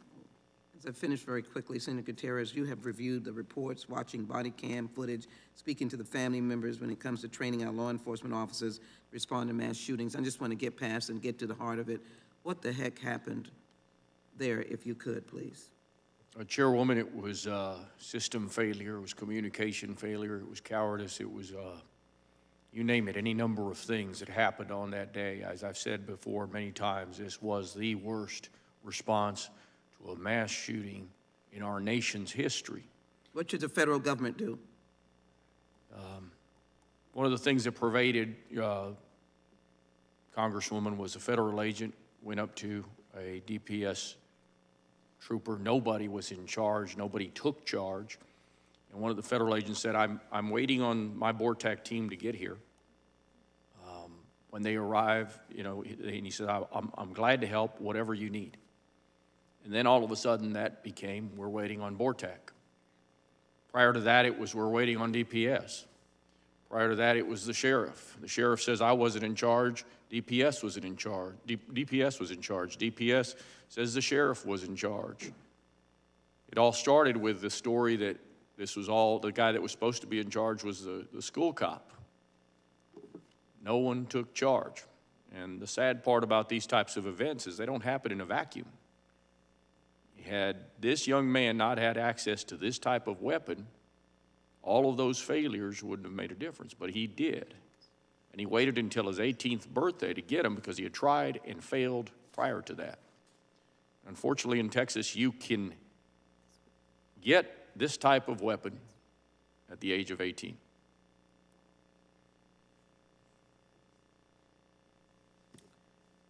Let me thank you for your testimony, and as I yield to... is advising he is in the room full of victims at this moment. That is from a child in the room. Ms. Biggs, you're now recognized. And Mr. Owens is our first. You're now recognized. Thank you, Madam Chair. I also want to thank the witnesses here today. The violence and senseless murders that occurred in Uvalde, Texas were horrific. As a father of 6 and a grandfather of 16, my heart will always be heavy for those who lost children that day. Following the Uvalde tragedy, my hope was that Congress would examine both the root causes of this violence and ways we can strengthen our communities to make our schools physically safe. Unfortunately, my colleagues on the other side of the aisle put forth a hasty, partisan, and overreaching package of gun control bills that they developed without any Republican input. Today's hearing seems to be more of the same for the Democrats, beating the drum of restricting constitutional rights of law-abiding citizens while ignoring other contributing factors leading to the increase of violence and ignoring common sense solutions that should be bipartisan. For example, in June, I introduced a Secure Our Students Act. This bill would have redirected billions of dollars of unused and already allocated funds from the American Rescue Plan to each district throughout our country. It would have provided safety based on their customized needs, whether it be hard infrastructure, innovative software, or security personnel. If brought to the floor and passed, it would have guaranteed the conversation we're having today would never happen again. I was disappointed, but not surprised, that the Securing Our Students Act wasn't even considered by my Democratic colleagues. The safety of our children should be, as adults and parents, our #1 priority. In this case, the Democratic majority purposely ignored this solution, keeping our children today at risk, all to their religious zeal and priorities for gun control.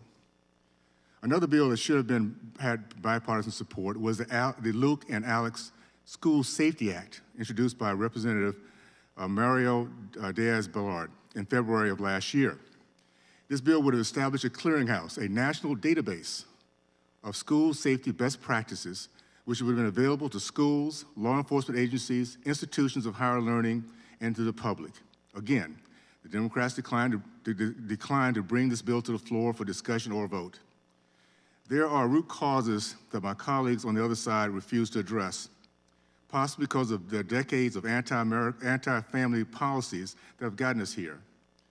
I'm grateful to my friend Jack Bauer for joining us today and having the courage to tackle this topic. Jack and I have a lot in common, both proud conservative Black men, both former NFL players, and most importantly, both passionate about shining a light on the plague that's infected our country of sorry, self-centered, and cowardly men who, with no shame, abandon their children and families.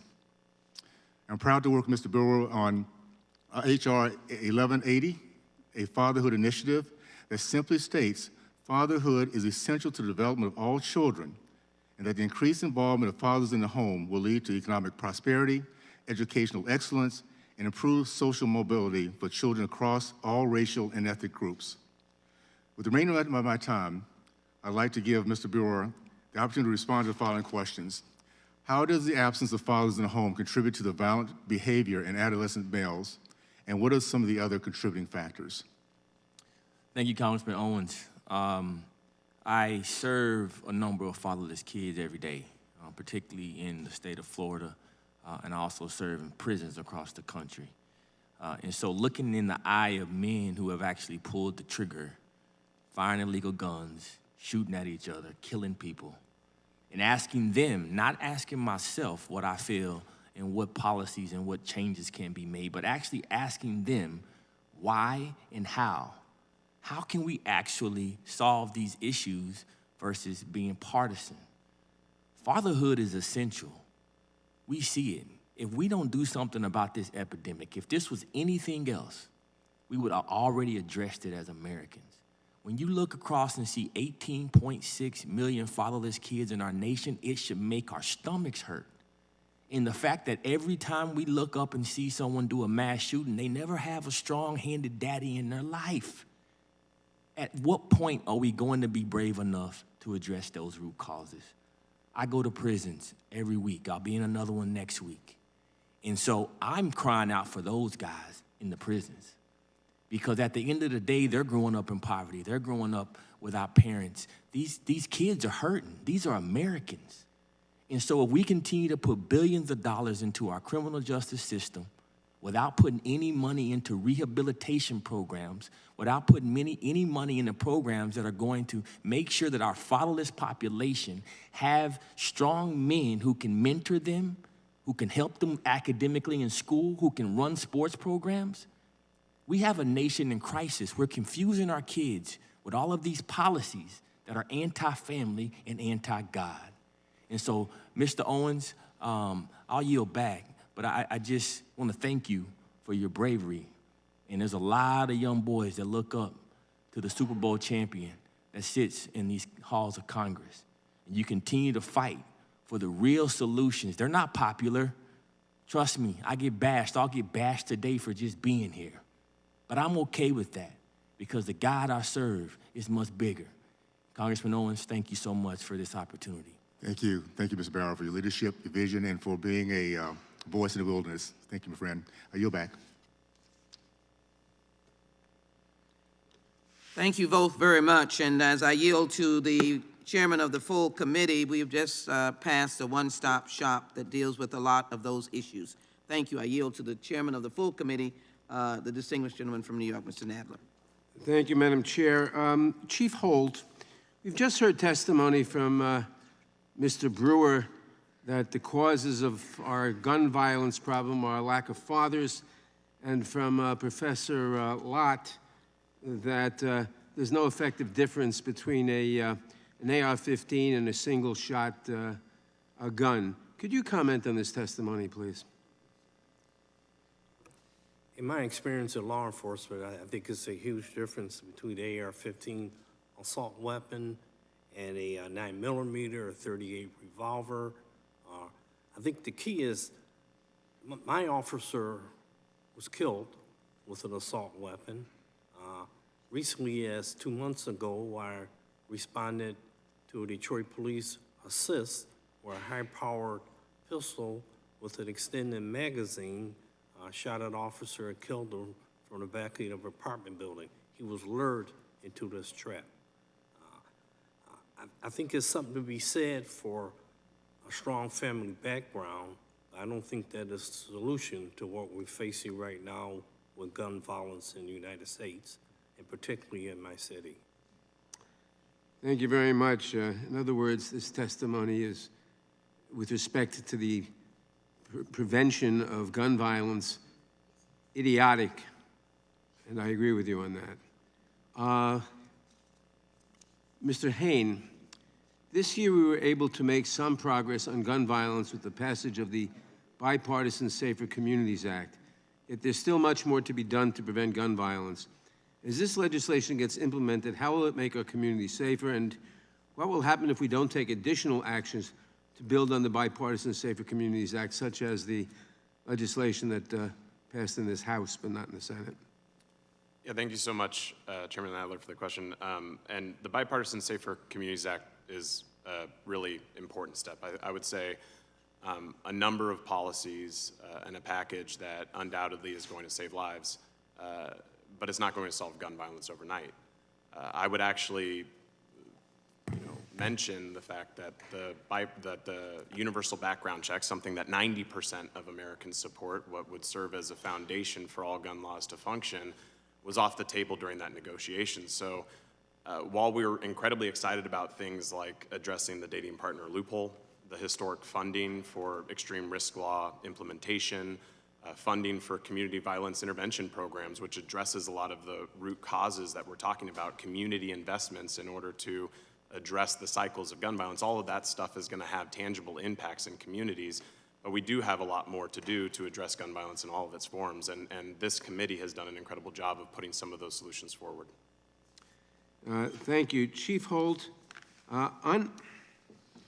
unarmed bystanders disarmed the shooter at Club Q in Colorado Springs, and law enforcement was on the scene within minutes, yet 5 lives were still lost.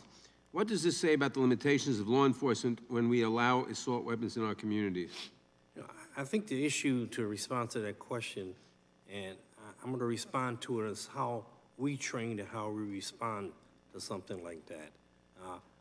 Proper training, preparation, resources usually prevent these sort of incidents or allow you to respond to these sorts of incidents. The incident that happened in Uvalde has been discussed, examined, dissected, and results given. I think what we do, when you have an active shooter like that with an assault weapon, we don't stand by. Well, we go in with our training and with the proper resources to neutralize that threat and prevent any more collateral injuries as such that took place there.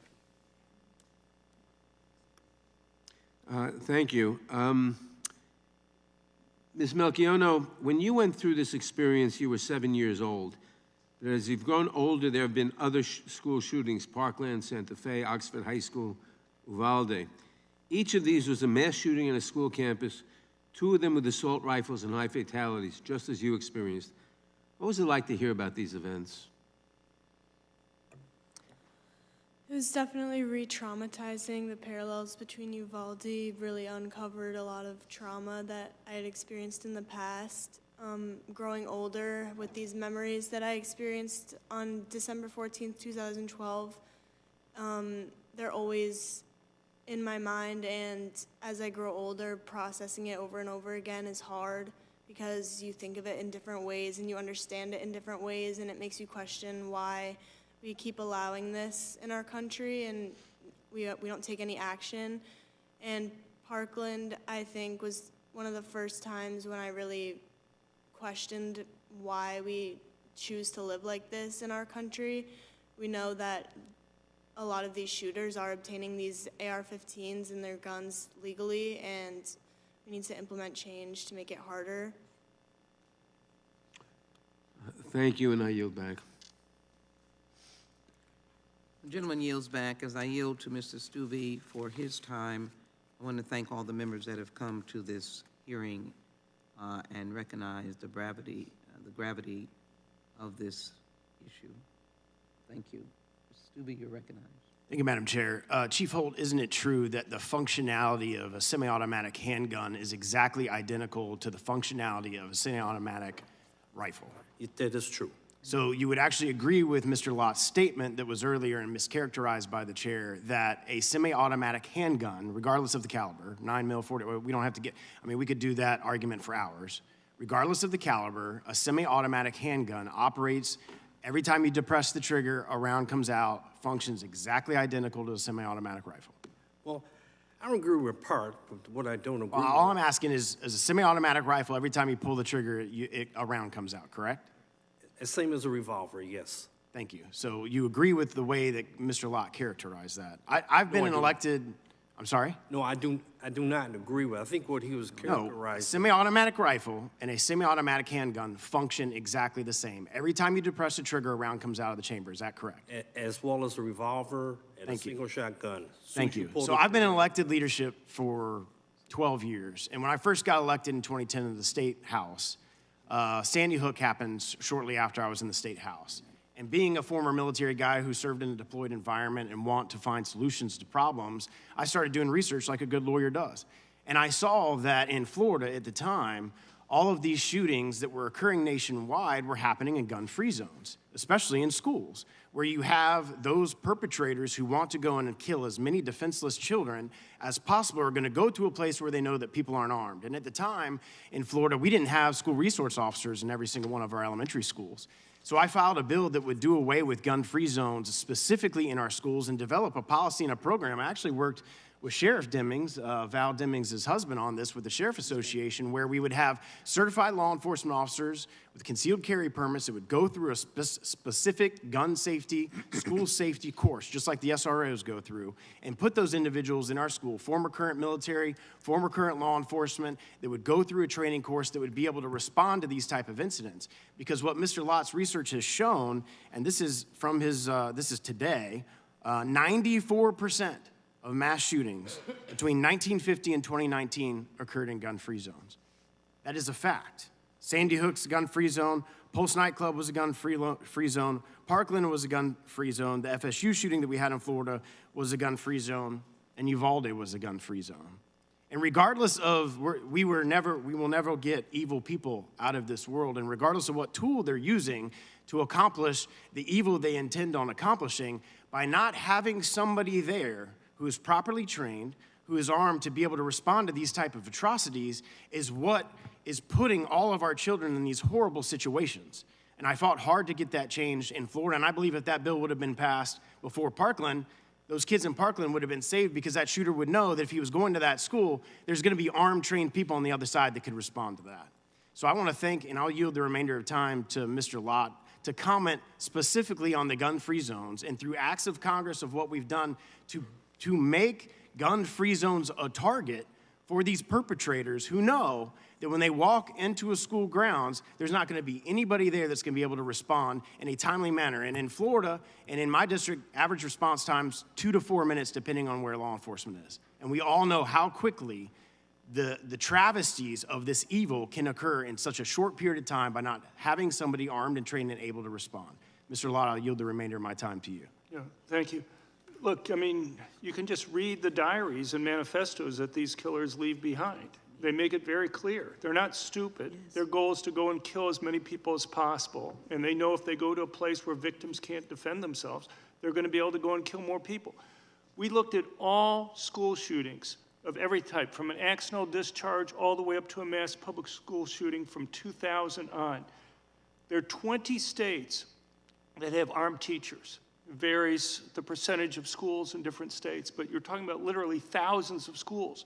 And yet in that entire time, there has never been one single attack where anybody's been killed or injured during any school hours where teachers and staff are able to carry. Every single one of these attacks where anybody's been injured or killed have occurred in schools where guns are banned. And you know, would you rather have a sign in front of the school that says this school is a gun-free zone? Or would you rather have a sign in front of the school that warns potential attackers that someone that they can't identify beforehand is going to be able to possibly stop them? You know, having one officer in a school in uniform, they have an almost impossible job. It's like putting somebody there with a neon sign that says, "Shoot me first," if there's going to be an attack, because they know if they take out the one person in uniform, they're going to have free rein to go after other people that are there. Just read the manifestos, read the diaries. These guys go in extreme detail into explaining why they pick the targets that they do. They're not stupid.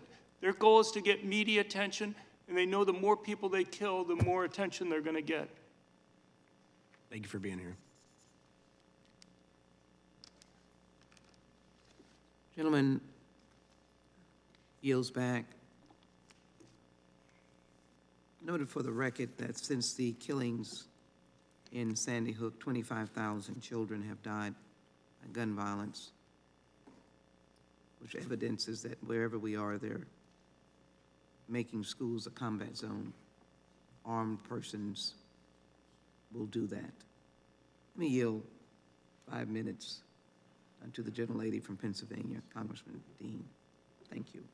I thank you, Madam Chair. I thank you to you and to our chairman of the full committee for always focusing on the issue of gun violence and for wanting to make a difference, and finally this year making a very small difference. But I thank more the testifiers in front of us.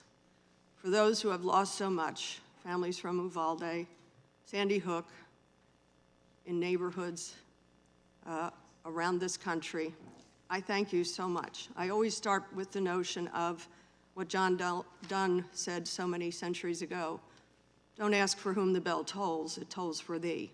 It tolls for every single one of us every time a family member is struck down by violence. And while I so value what you have said to us, I'm actually going to ask you to reflect back to me what you're hearing here today. In the face of such loss, in the face of something that is man-made and therefore could be man-solved, you are hearing that the root cause of massacres across this country, like no other industrialized country suffers, is evil. It's mental illness. We need more paddles and prayers. There's too many single moms raising children. Really? Do we have greater evil here? Do we have greater mental illness here? Do we struggle with families and holding families together, and proud mothers and fathers who raise children sometimes as single parents? Really? We heard testimony of a headless child. We're going to talk about paddles and prayers might solve this problem? No. Where have we lost our humanity? Early on in this testimony, you heard from the ranking member, his focus, his worry is that we are trying to emasculate the Second Amendment. My, oh my, to deprive a man of his male role or identity. May not anyone's masculinity be connected to slaughter of children in our country. And so I ask you respectfully, please know I respect all of you. When you hear this set of arguments, can you reflect back to me how we bridge the divide, how we really want to work this Congress and next Congress with members across the aisle to find the love and the humanity to find solutions to this man-made problem? So Faith, may I begin with you? When you hear this set of arguments, what do you think? I think it just upsets me because it shouldn't be between two parties.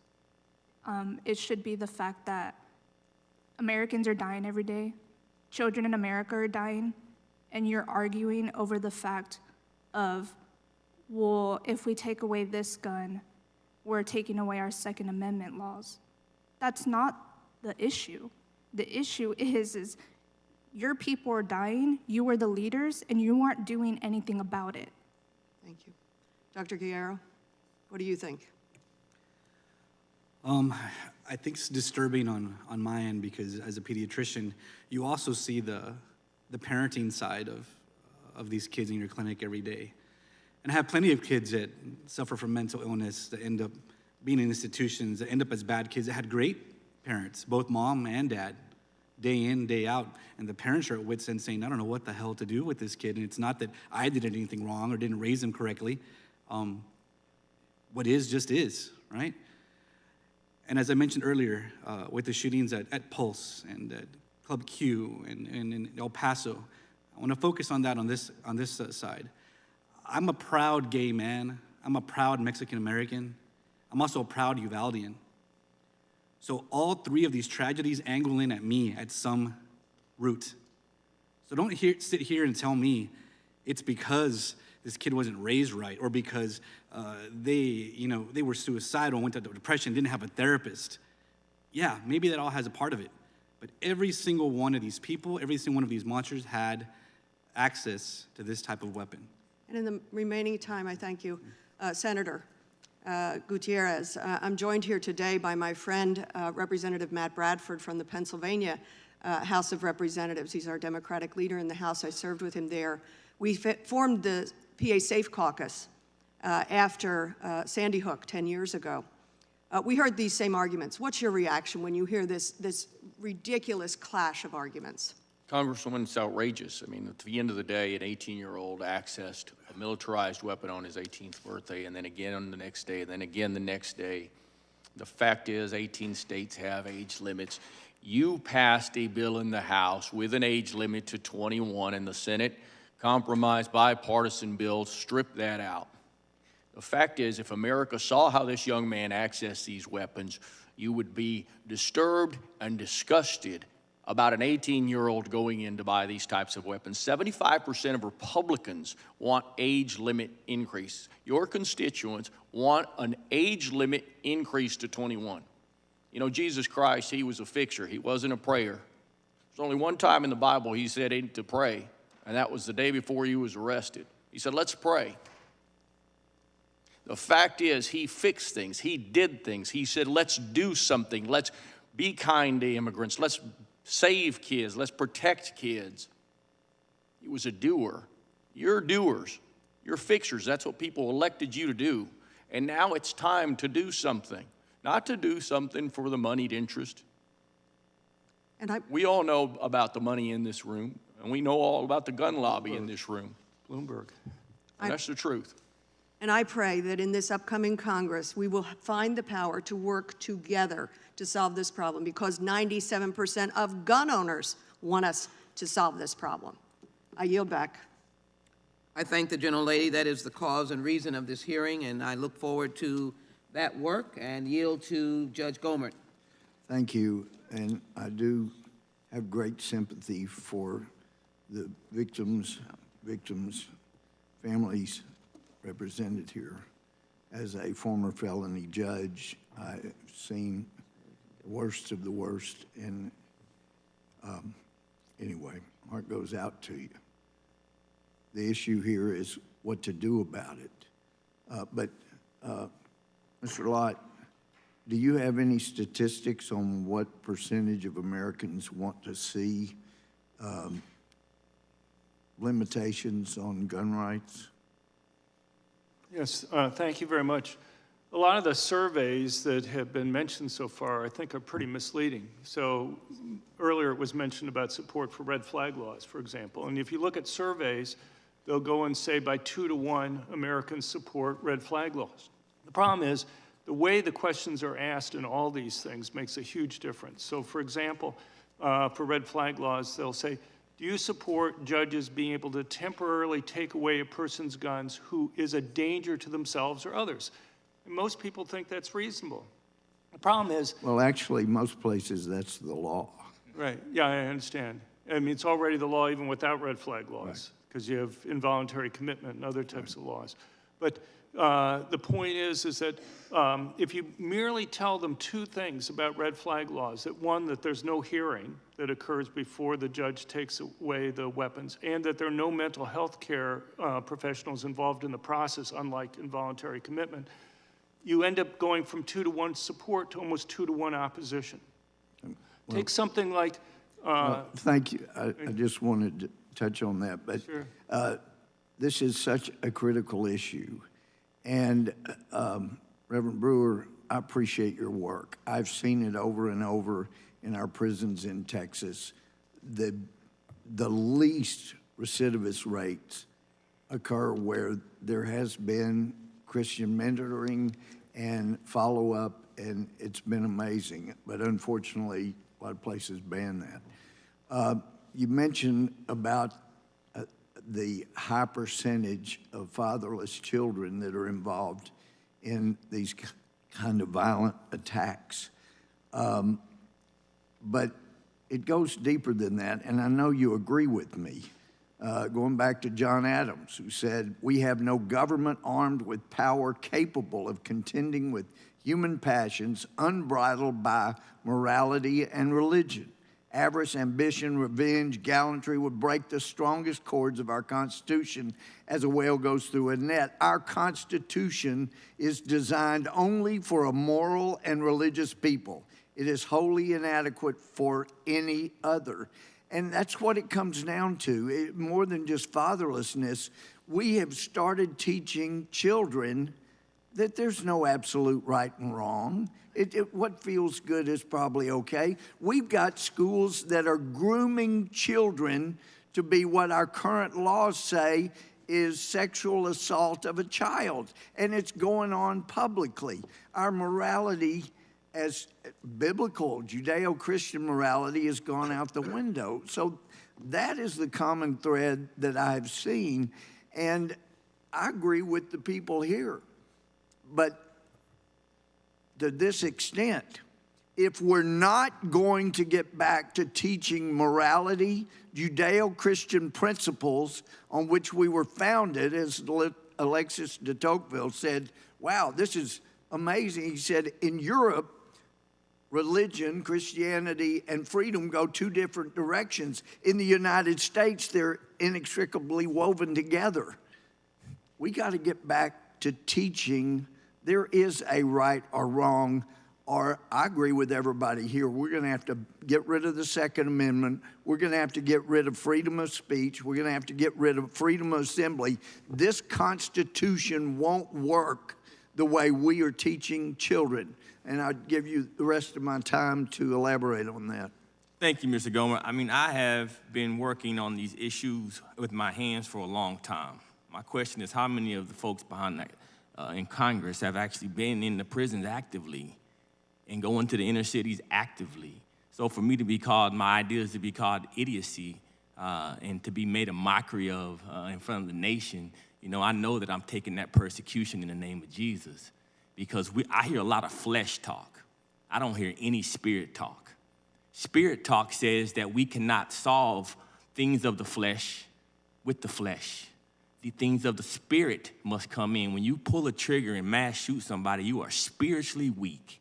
And for us to sit here as we look and see that 82% of people that commit mass shootings are fatherless, to not look at that as a root cause, to me, is idiocy.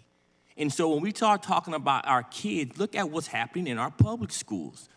A lot of our public schools kids are reading 3 and 4 grade levels below their proficiency. They don't have dads at home to hold them accountable. And so to say that that doesn't play in to why we have so much gun violence in our streets makes no sense. Go into the prisons and talk to the people who are pulling the trigger. I am here speaking for them because I serve them every day. And the reason, the only way that they rehab is through the Word of God. We don't teach God in our schools anymore. We don't even teach the 10 Commandments. Most kids don't even know the 10 Commandments.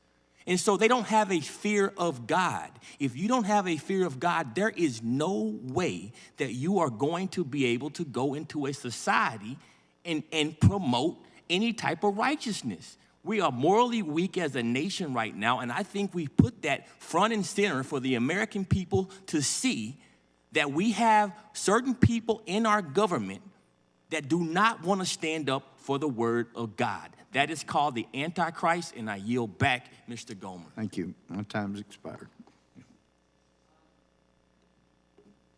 Ladies and gentlemen, we have votes on the floor of the House. I know that gentlelady from Pennsylvania was poised, but we're at a point now where we think that we would start the gentlelady at the opening back after votes.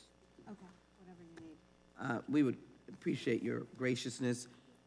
So at this point in time, to the ranking member, the committee now stands in recess. The witnesses will return at the call of the chair, and they will be notified by respective staff. Again, thank the witnesses very much. The hearing is now only in recess.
The hearing dealing with Uvalde, the search for a bipartisan solution to gun violence, has now come to order, and I will yield at this time to the gentlelady from Florida, Ms. Demings. The gentlelady is recognized.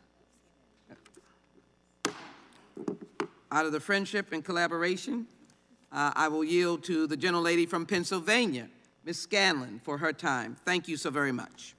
Thank you, Chairwoman Jackson-Lee. Thank you for calling this hearing and to all of our witnesses for testifying here today. Yesterday, we marked the 10th anniversary of the devastating shooting at Sandy Hook Elementary School, and today we reflect on the tragedy earlier this year at Robb Elementary School in Uvalde that took 21 lives and wounded many others.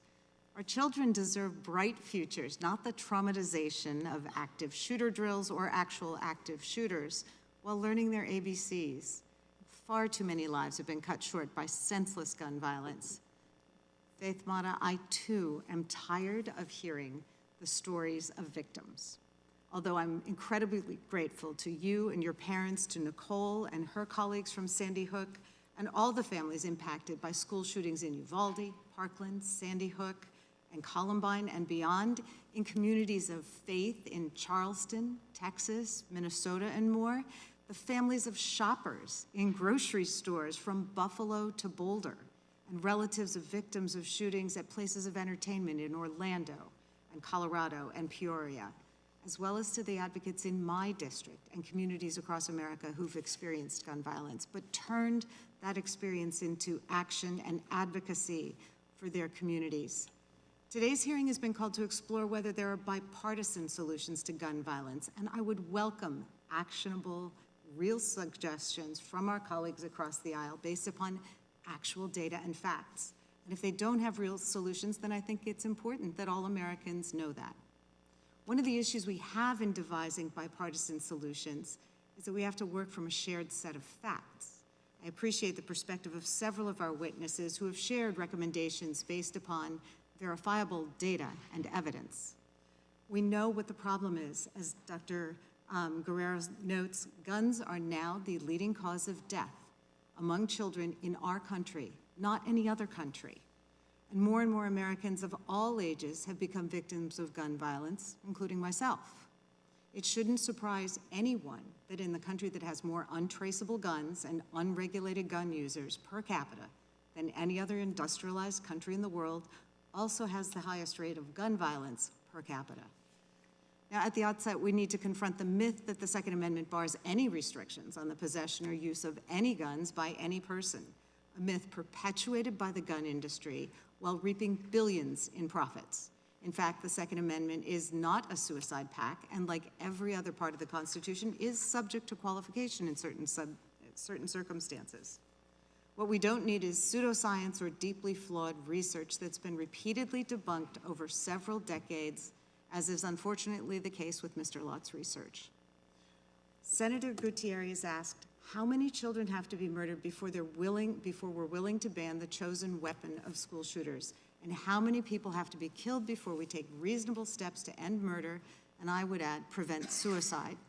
In the 116th and 117th Congress, my colleagues and I have proposed legislation to implement evidence-based solutions to prevent gun violence, which are both constitutional and broadly popular with Americans, including universal background checks, a ban on assault-style weapons, extreme risk protection laws, and safe storage laws. We need to enact those laws. One area where I am in agreement with our colleagues is that it's important that we enforce the laws that are already on the books to the fullest extent possible, although that alone is insufficient. Unfortunately, decades of underfunding and legislative roadblocks have made it impossible for the critical Bureau of Alcohol, Tobacco, and Firearms to fulfill its duties when it comes to keeping guns out of the wrong hands. Mr. Heine, earlier this year, your organization published a report entitled Uncovering the Truth About Pennsylvania Crime Guns that tracks guns recovered in crimes traced to gun dealers in the Commonwealth of Pennsylvania. One of the most striking things in the report is that 90% of these guns can be traced to a handful of Pennsylvania's gun dealers.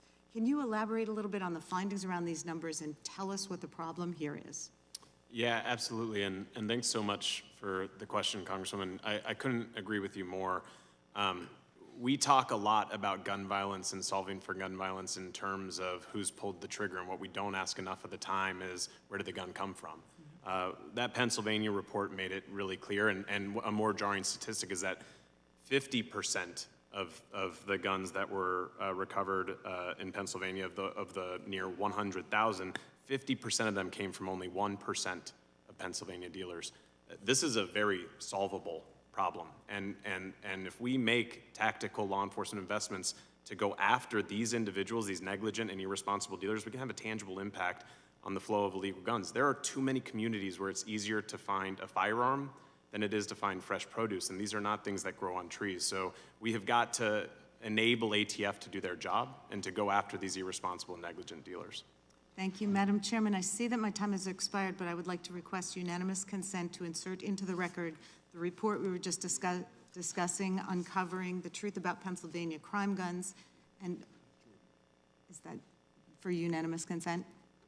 Without objection, so ordered. Okay.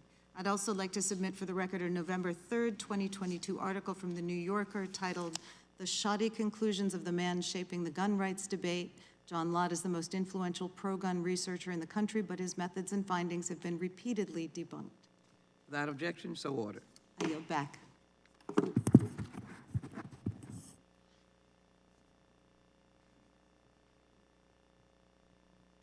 Pleased to recognize now the ranking member of the full committee, Mr. Jordan of Ohio. Thank you, Madam Chair, but yield my time to the gentleman from Kentucky.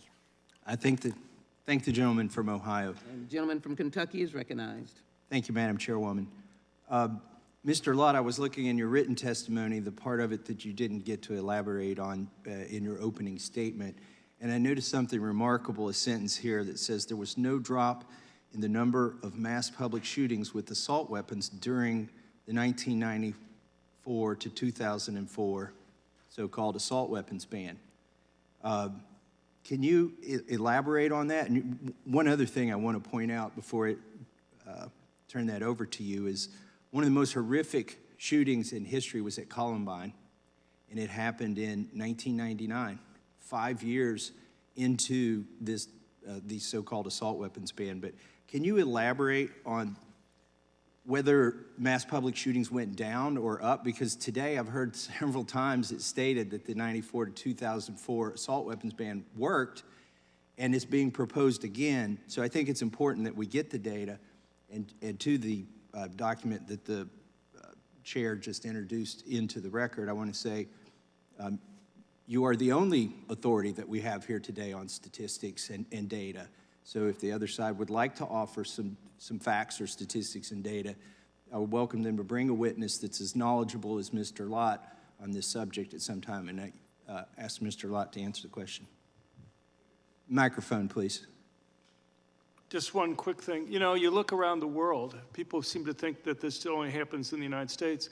If you just compare even Western Europe to the United States, does anybody know where the two worst mass public shootings were? They were in Europe. France in November 2015 had 130 people killed. Norway, about a decade ago, had 67 people killed. France, it takes over a year to go through the licensing process. It costs thousands of dollars. You have to get 2 psychiatric evaluations to be able to go through. They have every law that every state in the United States has, plus more, and yet they've had worse mass public shootings on both total and per capita rates. Anyway, there are lots of different measures of mass public shootings. The only one that people look at who make this claim that the number of mass public shootings went down is by Louis Clarivas, who's at the Teachers College at Columbia. And what he does, he has a different measure than anybody else. He looks at 6 or more people killed rather than the typical 4 or more. But much more importantly, he inconsistently includes cases involving robberies or gang fights. So most of the measures, the FBI measure for active shooting or for mass public shootings, specifically measures public attacks that are not part of some other type of crime like a robbery or a gang fight. They're trying to get at those cases where the whole point of the attack was simply to go and kill or harm other people. That's not saying that gang fights over drug turf aren't important, but the causes and solutions to going and stopping the types of mass public shootings that get people's attention in the news media are very different from the types of cases that you see that get the news coverage. The other thing that he does is you'd think he'd be looking at attacks involving assault weapons, but he lumps them together with all things. Well, even with his data, all the data shows that if it was a ban on assault weapons that was somehow causing a drop to occur, then the percentage of attacks involving assault weapons should have fallen when you have the ban, and then should have gone up. You know, if it's assault weapons that are driving the drop and then driving the increase after the ban sunset.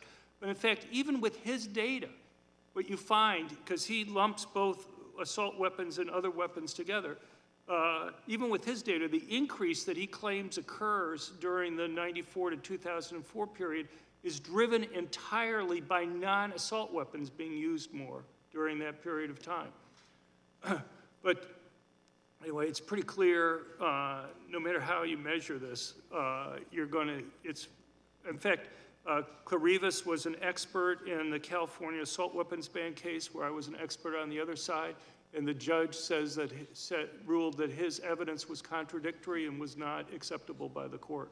Well, one thing also that seems somewhat disingenuous about this claim from the other side of the aisle is the number of AR-15s, so-called assault weapons or military-style weapons, that were in circulation and ownership in the United States practically doubled during that period because the manufacturers quickly changed the cosmetics. The ban was based on cosmetic features of the gun. And so the number of the people kept selling it. I bought an AR-15 between 1994 and 2004 myself because, in fact, they weren't really banned by function, only by style. So I think that deserves further investigation, whether that ban worked or not. It did not work, and I yield back. Gentleman from Kentucky is correct. The legislation that we have is updated and modifies the distinction between one group versus another group, which is why we absolutely need, when I say group of assault weapons, why we absolutely need the law to be passed now. This hearing is about what the federal government can do to assist these grieving families who grieve year after year and decade after decade. I'm pleased to yield now to the gentlelady from Florida, Ms. Demings. Thank you so much, Madam Chair, and to all of our witnesses. There are no words that can fully express how grateful we are to you for being here today to discuss this very important issue. Here we are again, talking about gun violence in America.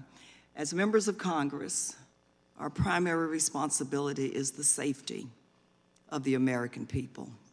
When we think about our own children, our own grandchildren, wouldn't we do anything at all to protect them?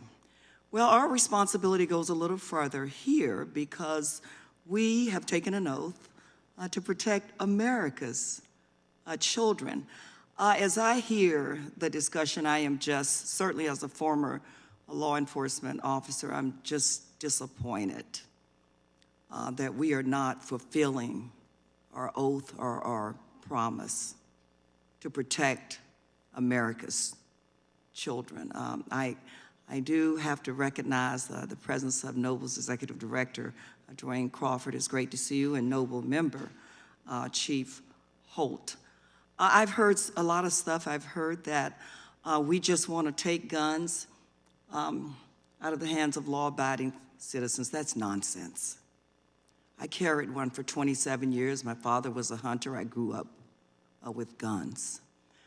This is about keeping guns out of the hands of dangerous people, people who walk into a classroom, Faith, and gun down innocent children like your sister. To her parents, it's about keeping guns out of the hands of dangerous people. And if we aren't working to do that, as we sit here and talk about a lot of different things, if we aren't working to do that, we are not doing our job. There's been a lot of talk about law enforcement, as there should be. I watched the failed response, and we need to get to the bottom of it. But we do know that things went wrong long before the shooter, the 18-year-old, walked into Robb Elementary that day, like legislators who had the power to pass laws proactively to protect children failed to do that. Seatbelt laws don't save everybody, do they? But doggone it, they have made a difference. We have a responsibility to do better than just throw ridiculous rhetoric across the aisle every day. We have this moment with people who were there. There's been a lot of talk about assault weapons and military-style weapons. Doctor, you gave a very vivid testimony about the victims and what the weapon did to the victims. I know you're not making that up. I served as a law enforcement officer. The chance of survival, I've had coworkers shot with the same weapons. The chance of survival is about zero. And so there seems to be, I hear defending the weapons. What about the children? Doctor, please again, could you talk about what you experienced on the scene that day so the American people, those who really want to listen and do something about it, can fully understand the devastation caused by the weapon that was used? As I've mentioned before, devastating injuries to the point of shredding, decapitation, holes in chests. And I'll actually even tell you, since Uvalde is a small community, things travel quickly through our community, and medical people or other people that were there that happened to see what they saw when they walked in, I can explain to you what they've mentioned to me as well. Kids with part of their faces missing, limbs torn apart. There's a little girl alive today still who survived, who is missing part of her extremities. Just devastating injuries that no one could possibly survive. Faith, and to Tessa's parents, God bless you and thank you so much for your advocacy, not just on behalf of your daughter, but for other children. Chief Holt, if you could just talk a little bit about Noble's position as we talk about gun violence and how we can reduce it in the most powerful nation in the world. Again, our position is not to eliminate a section of the Constitution. We are all for accountable, responsible gun ownership. What we are not responsible for are those who are unresponsible, who skim the way that you purchase weapons and the use of how they use these weapons. We would like to see this great divide come across and we unite really the only goal is safety and to save the kids who are victims of this sort of incidents. Again, thank you all so very much. God bless you. And Madam Chair, I yield back. I thank the gentlelady, and I'd like to yield at this time to the gentleman from Kentucky for his time. Ms. Massey, you're recognized. I thank the chairwoman, and thank you for having this hearing. I want to set one thing straight. It is true that President Biden has expressed his desire to ban all semi-automatic weapons. And most of the firearms sold today and most of the firearms owned today are semi-automatic weapons. So I think it's disingenuous to say that you don't want to ban guns or take them from people who are law-abiding citizens. The president didn't make an exception for law-abiding citizens when he said he wanted to ban semi-automatic weapons. Mr. Lott, you unearthed something that's very disturbing to me in your oral testimony. You said that the NICS background check results in racially disparate outcomes, that if you're a black male or Hispanic male, that you would be more likely to be denied, a law-abiding male, more likely to be denied the purchase of a firearm when you go to purchase it legally from a gun store. Why do you think that is? And what can we do in the next Congress to get the data to confirm that or to dispel that myth, if it is not true? Yeah, thank you, Congressman. It's a very simple point. You'll constantly hear things like there are 3.8 million dangerous, prohibited people that have been stopped from buying guns because of background checks. And that's simply false. What they should say is that there are 3.8 million initial denials, and about 99% of those are mistakes. It's one thing to stop a felon from buying a gun. It's another thing to stop somebody simply because they have a roughly phonetically similar name and similar birthday from being able to go and buy a gun. And the problem is that people tend to have names similar to others in their racial groups. Hispanics tend to have names similar to other Hispanics. Blacks tend to have names similar to other blacks. And the problem is that 18% of Hispanic males have a felony background. 34% of black males have a felony background. And the problem is, you know, for whites it's like 6%, for Asians it's like 3%. And the problem that creates is that law-abiding good black males or Hispanic males are more likely to have their names and birthdays confused with somebody who's prohibited because of this broad brush of using roughly phonetically similar names and birthdays, and it causes errors. Now, you can appeal. The problem is that it's a complicated process to appeal those mistakes, and it costs about $3,000 on up. And so what you've essentially done is good, law-abiding people who want to go and protect themselves and their family, poor and middle-income class people, are being prevented from buying guns through no fault of their own simply because they have a name similar to somebody who's prohibited. And there's a simple way of fixing this. If private companies did background checks in the same way that the federal government does, they would be sued out of existence under federal law if they had an error rate that was 1/100th the error rate that the federal government has. Why not simply require that the federal government has to meet the same standards for doing background checks that private companies have to meet? Now, when I was working in the Department of Justice, I tried to go and get the data on the error rates by race, but the FBI fought against us getting that at every step of the way that was there. Isn't it true that that data is collected on every 4473 form that's filled out at a gun store? Exactly. Race. You know the race, you know the sex of everybody there. We know who applied to get it to begin with. We know the rejection rate, even at the first stage, where the National BATF office goes through it. About 94% of the false positive cases are dropped at the first. There are 5 stages of review. About 94% are dropped at the first stage of review. There's no lawyers involved. They're simply double-checking the paperwork. The problem is they don't go back and tell people about the mistakes that were there. They just go, you're denied, and that's it. And you have to then go and appeal to go and get a mistake fixed then at that point. Can you tell us about the laws that are on the books in all 50 states that resemble red flag laws, but actually help the person who may be a danger to themselves or others? So they go by different names. Baker Act in California, 5150, in Florida, 5150 in California. What happens is, if you are concerned that somebody's a danger to themselves or others, you go to the police will evaluate. If they have reasonable suspicion, they'll take the person into a psychiatric expert. If psychiatric experts can have 24 to 72 hours, depending on the state, to evaluate the person. At that point, if they think that there's a reasonable suspicion, there can be an immediate hearing. If the person can't afford a lawyer, one is provided for them at that time, and evidence can be cross-examined at that point. The thing is, at that point, judges have a broad range of options. They could say, look, I'm concerned. If you go and see a psychiatric expert after a week or 2 weeks, we will evaluate. They could take away the person's guns.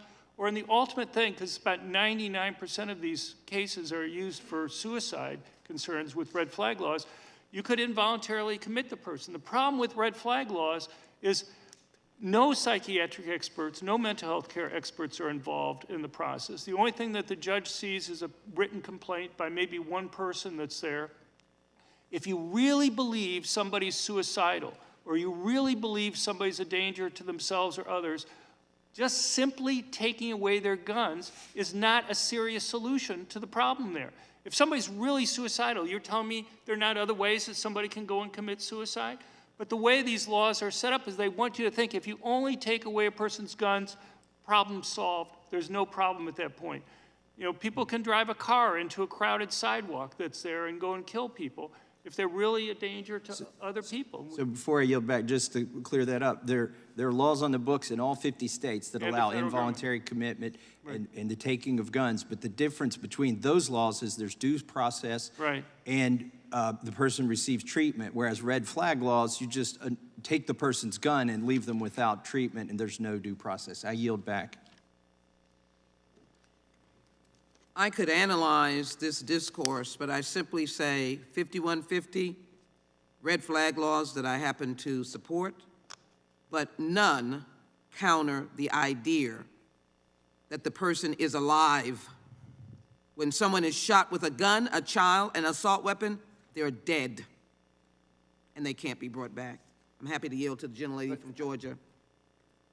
Thank you, Madam Chair, and I'm happy to reel us back into what is really important today. And I want to say thank you to every one of our witnesses here, especially those that have been affected by the scourge of gun violence, our family members, our victims. Thank you, thank you, thank you. And for our expert witnesses who've been doing this work for so long, I too am a gun violence survivor. And that is the reason why I sit here today before you, because I know how important it is that we change the entire culture that every community in this country is suffering under with the extremism of gun violence in America. And sadly, today we are here to address the tragedy in Uvalde. We are here to address the 19 children and 2 teachers murdered by an 18-year-old with 2 assault weapons and 2,000 rounds of ammunition. Yesterday, we commemorated the 10th anniversary of the massacre at Sandy Hook, a decade to the day since 20 first graders and 6 teachers were murdered by a 20-year-old who fired over 150 bullets from his Bushmaster in under 5 minutes. In Sandy Hook, 15 children in Lauren Rousseau's classroom were murdered. One, a 6-year-old girl, she played dead among the other bodies, and she was the only one to survive. Covered in blood, the first thing that she said to her mother was, "Mommy, I'm okay, but all my friends are dead." In Uvalde, an 11-year-old, Mia Cerillo, saw her friend shot next to her. She smeared the blood of her friend all over herself and played dead on the floor. In that decade, the decade that passed between these 2 murders of our children, no substantial gun safety legislation was ever signed into law. After first graders were murdered in Sandy Hook, it took a decade and the murder of 4th graders in Uvalde before we finally were able to pass substantial legislation that helps to protect our children and to keep our families safe. I promise you, this is only the beginning. It's imperative that our efforts to build on these gun safety policies continue, and we cannot afford to wait another decade, another 5 years, another 2 years. We cannot afford 10 more years. We cannot not allow another Uvalde, another Parkland, nor another Sandy Hook. America is crying out, demanding that Congress act and that we act now. Dr. Guerrero, you are a pediatrician who treated many of the children in Uvalde. In the past, you've described both what you saw, what you heard, the damage those guns and bullets caused to children from just mere feet away. Parents, you describe screaming, crying, and begging for their children. As someone who has retold the tragedy of losing my own son to gun violence, I recognize that this is not an easy thing to relive over and over again. But could you please share with the American public, as what I have expressed before, your words, and they were refuted by my Republican colleagues, but can you please share with us, describe the scene inside the hospital during the aftermath of that terrible day? So as I arrived to the hospital, there were multiple parents outside, some of which recognized me, and immediately started screaming their children's names, asking for me to find them. As I walked into the hallway of the hospital, Chaos ensued. There was blood on the floor, children that were bloodied sitting in chairs in the hallways. One of them was Mia Cerrillo, who spoke with us at the last committee meeting. And just utter chaos and just pandemonium. It almost seemed like a movie that really didn't exist. By this point, I was just trying to help the parents outside find their victim children, and this is when I was brought to see these two children that I spoke of earlier that were deceased. And as the day progressed, we just were told to wait for 14, 15 more kids that were coming, of course, that never came. And in our hearts, we knew that they had passed and that they had been killed on this day. And to this day, the community still suffers. We're in pain. We're not healed in any way or any way or fashion. But we know that we'll continue to fight. So this never happens to anyone ever again. Thank you so very much for your courage, each and every one of you, the family members. My heart goes out to you because I understand exactly where you are and how you feel. And I promise you that I and my colleagues here on this committee, Democrats, will do everything that we can to protect and serve you going forward. And I yield back.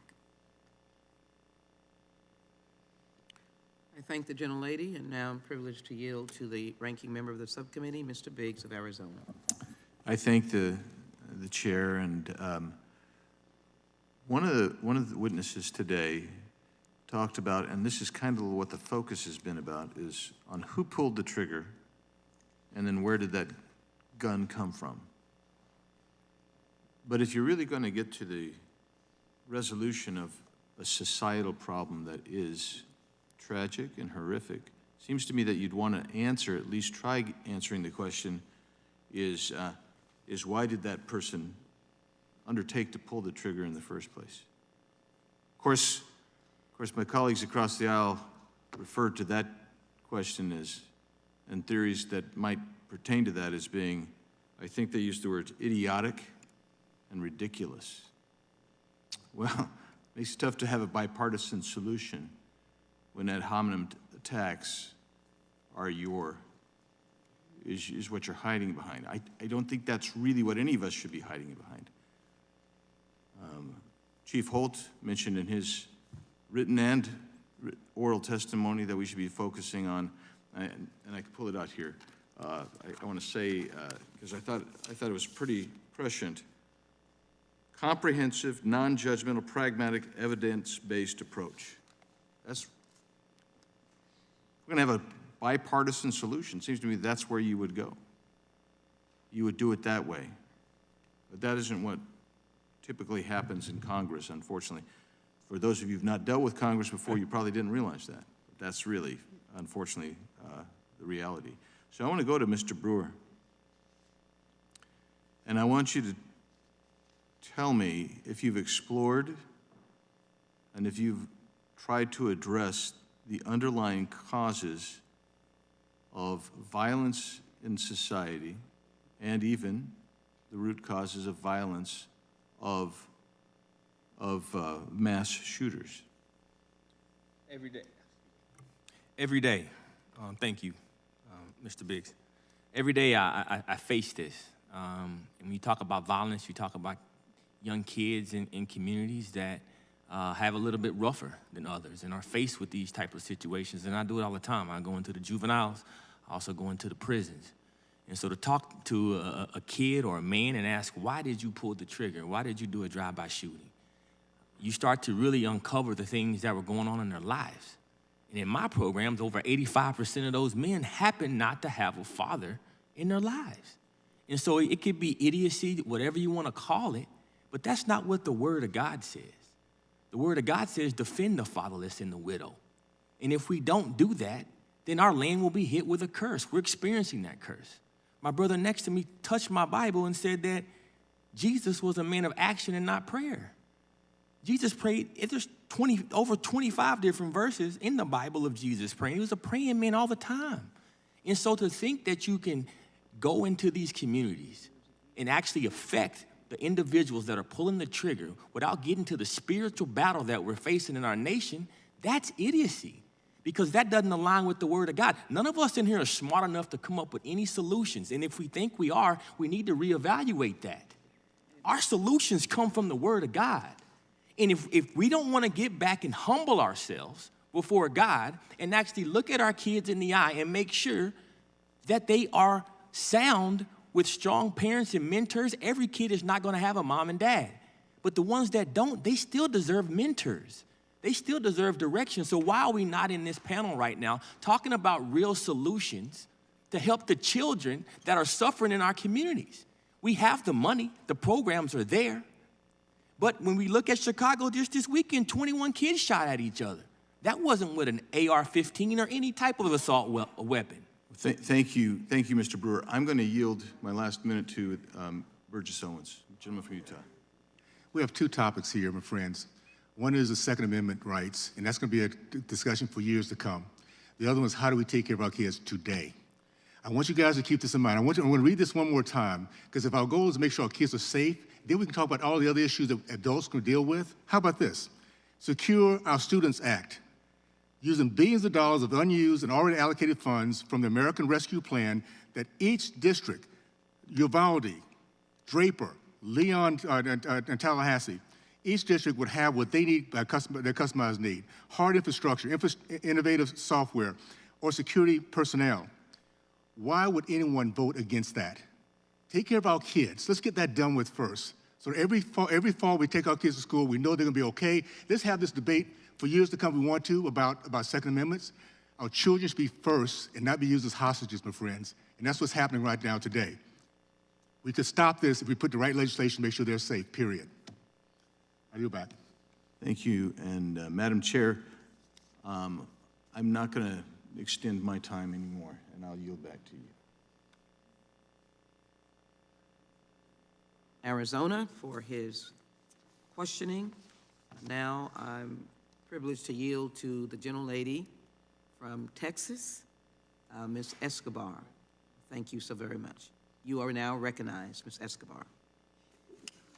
Madam Chair, I want to express my deep gratitude to you for your leadership on this subcommittee and for bringing this, this issue forward and for making sure that we are doing everything possible to keep our communities and our children safe, and that we address the horrible epidemic of gun violence in our country.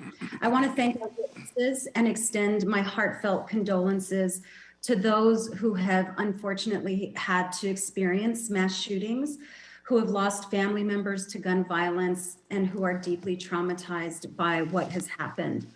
I want you to know how much I admire your courage and your willingness to come forward. I imagine it must be very difficult to relive your trauma over and over again. And so thank you for doing this and speaking to the American people. On August 3rd, 2019, my own community of El Paso, Texas was targeted and was victim to a mass shooting. This one was a white supremacist who targeted my community because of his anti-immigrant, anti-Latino fervor. And he drove to El Paso in order to slaughter Mexican people and those who looked like immigrants. He used an AK-47 to slaughter 23 people. He injured dozens more. And in my community, just as Dr. Guerrero just stated, we are still living with the pain and the trauma, with the scars, the emotional, physical, and financial scars. And this is so frustrating to me to hear my colleagues try to talk about other issues. You know, I will work with anyone at any point in time on helping our families, on making schools safer. I'm all in, but we cannot ignore the primary cause of this kind of slaughter, the tool that is used, which is the gun. And trying to obfuscate and talk about anything other than the guns, especially these assault style weapons, we're never going to solve this. We must solve this. We have to. We've got to stop this pain that so many communities are living with. And I will tell you, it was really, I would say incredible to hear the ranking member earlier say that Democrats are trying to, quote, emasculate the Second Amendment. I don't even know what that means, but it seems like guns are somehow tied to male egos. Is that what this is about? Is this why people are dying? Is this why children are traumatized? Is this why America is such an outlier? This is really, again, deeply frustrating. But I want to get to our witnesses, and I want to find out. I think it's important for the American people to hear about the consequences of this kind of inaction. Dr. Guerrero, your testimony was powerful and painful, and I cannot imagine the trauma that you and other healthcare providers are living with. Can you tell us how you all are coping together, the medical personnel that had to deal with these babies who were slaughtered by this madman? Well, I think my fellow colleagues and fellow family practitioners in my community who all see these children on a day-to-day basis in our community are just now reeling with the after effects, which include, full-blown PTSD and the siblings of these victims and the other kids at the school who don't want to go to school anymore, whose parents are terrified to send them to school, and who now have to, face all these emotions moving into the holiday season, their first Christmas with their loved ones away. So overall, my community still bleeds with an open wound, and we continue to try to find our own ways to help each other to heal. Thank you, Dr. Guerrero. And I have questions for everyone on the panel. I am out of time. I will just say this to Representative Gutierrez. Representative Gutierrez, thank you for your courage and your voice as well. Your community is going to need a lot of resources. In El Paso, many of my constituents are still needing surgeries. Many of them still need therapy and psychiatric help. And the costs are not just emotional. The costs are not just physical. The costs are financial. And to all of you in Uvalde, my love to all of you. I keep you close in my thoughts and in my prayers. Madam Chair, I yield back.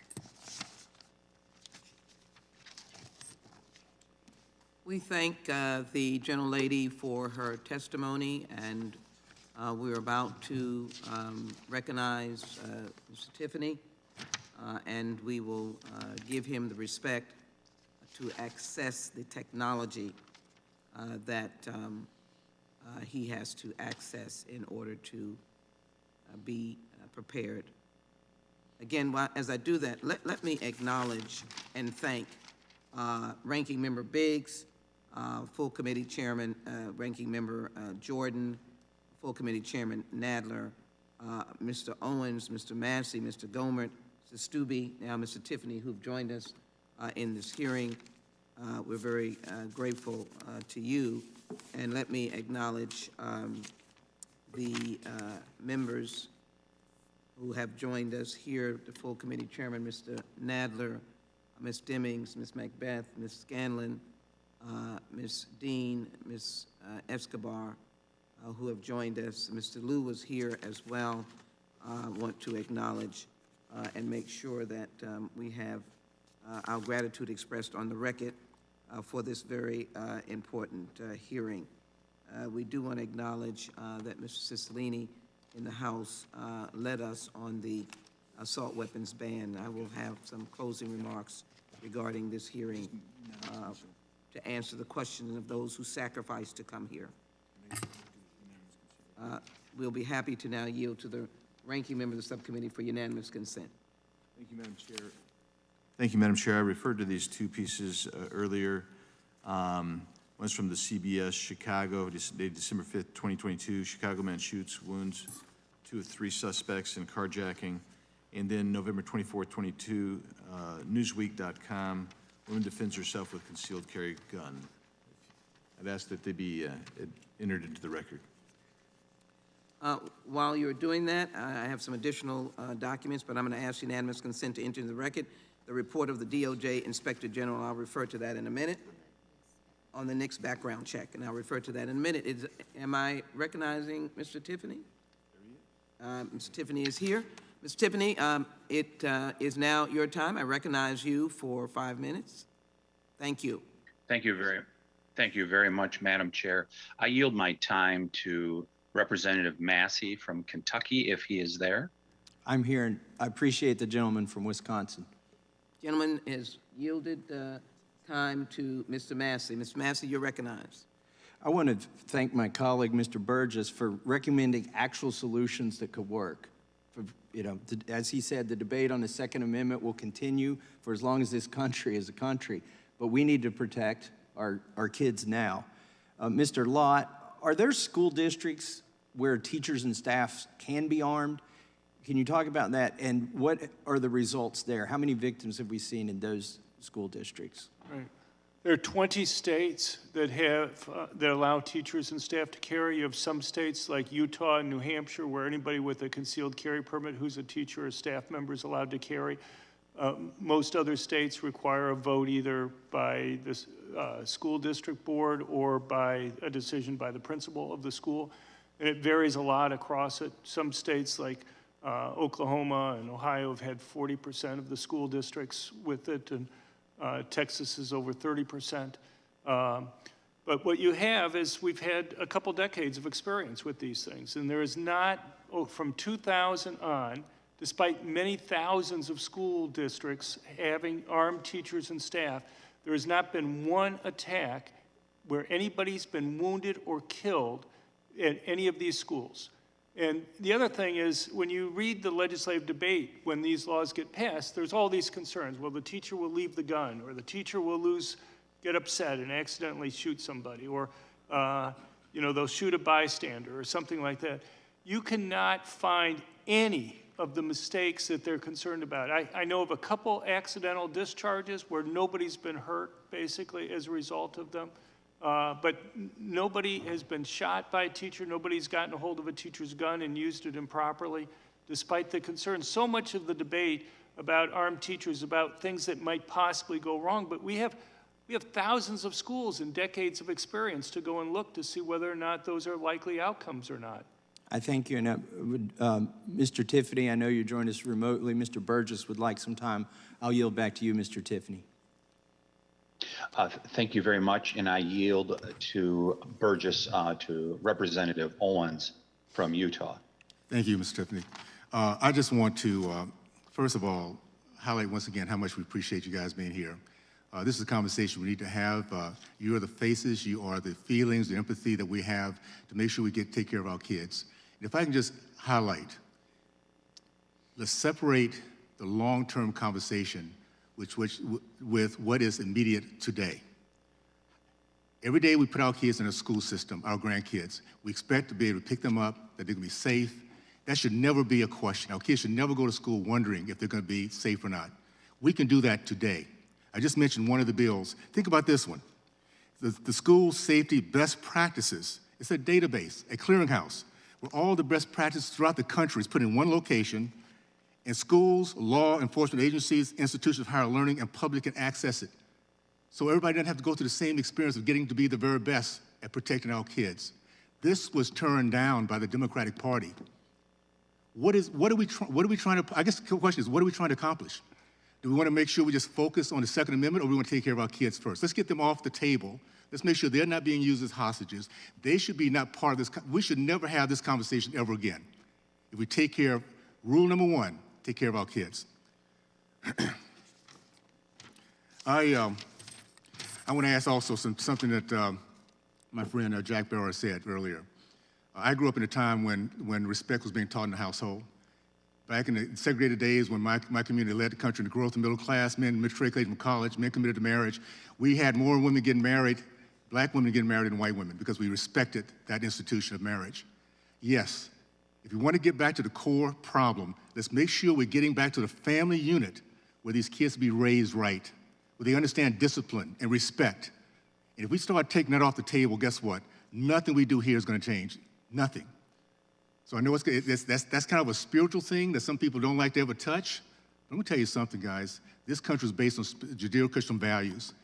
The reason we've been the greatest country in the history of mankind, the reason why I was able to be raised in a community I was raised in, a segregated community, and be so proud of this country, respect for my name and my family, because of that basic foundation, the 10 Commandments. So let's not take that off the table, because if we do, we're not gonna win this battle.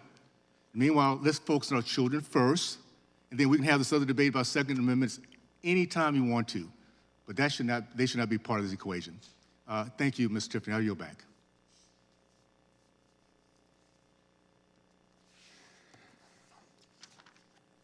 We have a member that is working very hard to, again, access technology. Ms. Bush. Ms. Bush of Missouri. Ms. Bush.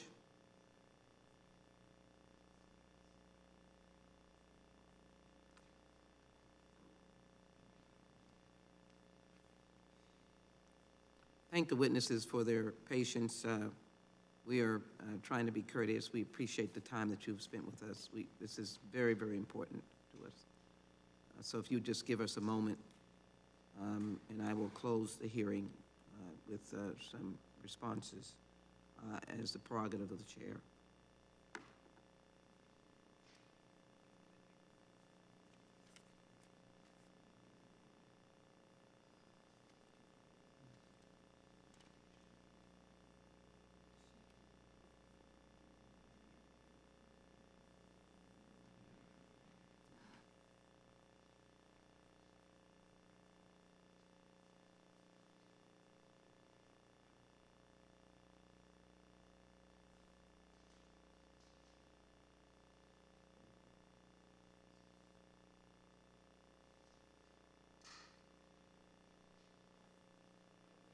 Take this time to submit into the record articles, a partial list of, ask unanimous consent.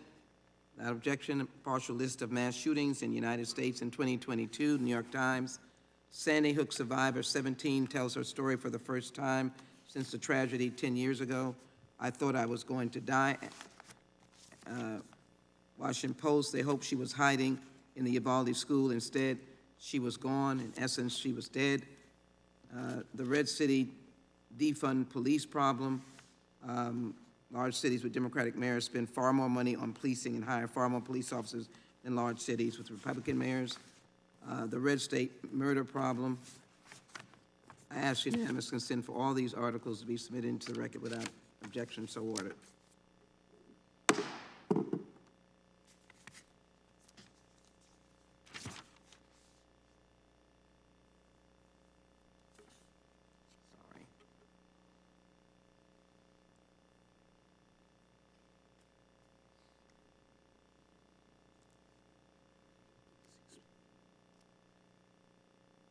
I have a unanimous consent request.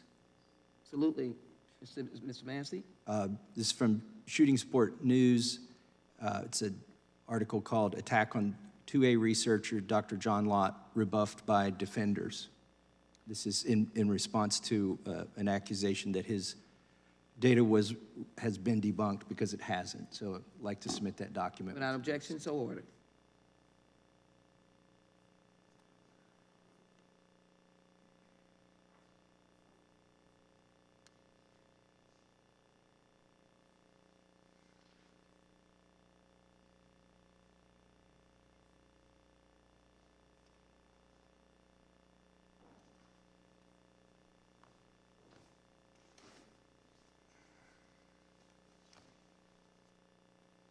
Congressman Bush?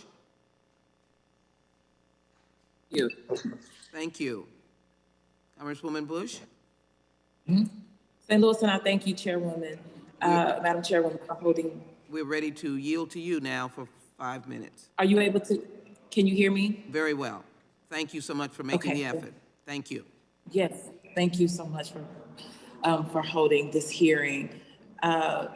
St. Louis is all too familiar with the daily drumbeat of gun violence that claims lives and leaves loved ones with empty chairs. Like Newtown and Uvalde, everyone in our community has been traumatized in some way by gun violence, especially young people. Today, I want to lift up two extraordinary young Black women from St. Louis who have borne the cost of gun violence. The first is Alexandria Bell, who was killed in a shooting at Central Visual and Performing Arts High School in October. Alexandria was 15. She loved art. She was an energetic and gifted dancer. She was always smiling, and she was a ray of sunshine to everyone who knew her. The other young woman I want to uplift is Veronica Russell, a senior at CVPA. After this shooting, Veronica channeled her trauma and outrage into a brilliant letter detailing how Missouri's absurd gun laws are enabling more gun deaths. In that letter, she wrote that CVPA students are beyond hurt, beyond shocked, beyond traumatized. And she wrote that at CVPA, that sanctuary has been taken from us. It is devastating to think about the toll of gun violence in our country, especially on young people. Dr. Guerrera, as a medical provider who saw firsthand the consequences of the Uvalde shooting, what policies do you think are needed to address our students' mental health needs, whether they've survived the school shooting or just are terrified of of going to school because they believe that they may not come home? Well, first and foremost, I think that especially in the rural area like Uvalde is, accessibility, having the availability of those services for anyone that wants them. Could it be even like with dialing a number, how we have the national hotline now for suicide, something to that extent where someone can get the help they need without having to search for it. And also with somehow getting that help without having the stigma of reaching out for mental health on both ends of the problem. Thank you. Ms. Melchano, thank you for sharing your story. Can you tell us more about what going to school in Newtown has been like for you and your classmates since the Sandy Hook shooting? Newtown is an incredibly strong community. We're still fighting to this day. Recently, we've been pushing for an assault weapons ban. I, along with other members of Junior Newtown Action Alliance, we've been calling on Senator Schumer to push this bill up to the floor for a vote. It's something that's on Gen Z's priority list. We have been in the front lines of this issue for all we can remember. And we know that we're far from a perfect world and it's not realistic for every gun to be taken off of the streets, but that doesn't mean we can't do anything. And we just keep sitting here and watching all these shootings, and people are dying every day, and it's hard to watch Congress stand divided when the majority of Americans want change. Thank you, and thank you for sharing your story with us, and thank you for absolutely helping our country. Every life lost to gun violence, every moment spent in fear is both a moral failure and a policy failure. But the answer is not more incarceration. We're not going to prosecute our way out of this. That approach ends with Black and brown people being unfairly targeted. 81% of those convicted on federal gun charges in the Eastern District of Missouri are Black. So we understand that that's not going to solve. We understand it won't solve the gun violence epidemic. It will not save lives. Ultimately, we need to adopt a public health approach. We need like we just heard, common sense reforms, like requiring universal background checks, raising the age, enacting the red flag laws, and banning assault weapons. And we need to defeat the NRA and its cronies who profit off of flooding our streets with guns. Unfortunately, right now, we are at the mercy of an anti-democratic, anti-Black filibuster in the Senate and shameless Republicans who fill their campaign coffers with NRA blood money. But the fight goes on, and we will not rest until we have ended this crisis in St. Louis and in every other part of this country. Thank you, Madam Chair. And before I yield back, well, never mind. Thank you.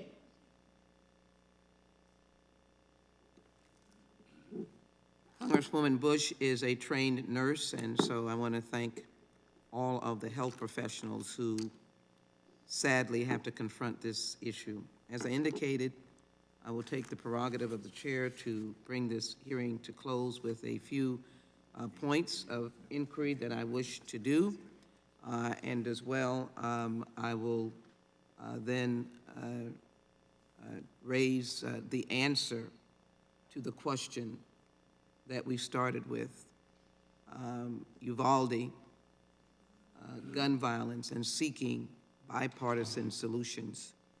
These witnesses traveled far. They sacrificed a lot. There are persons on this panel who survived violence, who lost loved ones to violence, who are suffering, who looked over patients, who lived this in Uvalde, and people who have come, who've given ideas from their heart. Let me first of all, to Mr. Heine, the holiday comes and you will not have your mother. I knew James Brady and his wife. They spent a lot of time on the Hill. I saw his life post the time he was shot. Called him the bear, if we remember. His speech, his abilities were compromised. I believe the facts will say that he was shot with a .22. Mr. Heine, if in that episode on that day where our president survived, that they had been hit point blank with an automatic assault weapon, only on the basis of your familiarity through the Brady group, what would you think?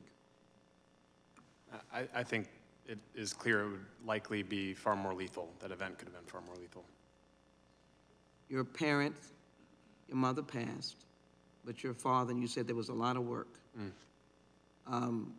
If he had been point blank by an assault weapon, what might you expect? We firmly believe that he would not be with us today. Do you think between 1994 and 2004 you did your work where assault weapon incidences of mass murder down? Would you answer that question, please? Absolutely. Did you expand? Yeah. If you look at research as recent as 2019, you can see that in that 10-year period, there were significantly less mass shootings. In fact, as soon as that policy sunsetted, assault weapons, and because they were marketed as such, were flying off of the sales racks, and as a result, they were used in far more shootings, and those shootings were far more lethal. I think that it has been evident, and I think that you see it time and time again, the top 25 mass shootings, the most lethal mass shootings in this nation's history have two things predominantly in common. Most were perpetrated with an assault weapon, and all but one were used high-capacity magazines. Those things are facts, and it's because these weapons do exactly what they were designed to do. They make it very easy to kill a lot of people in a short distance to keep your muzzle on target without muzzle creep coming in over a short period of time, which is why the military uses the same tactical features.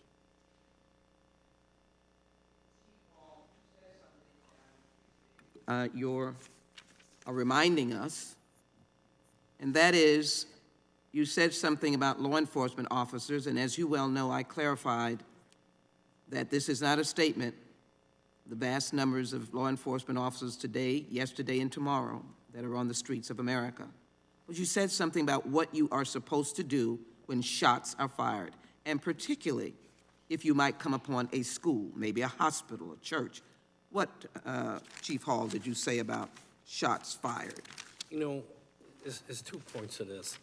Police officers or law enforcement, we understand that we have an occupational hazard. We confront a shooter or situation.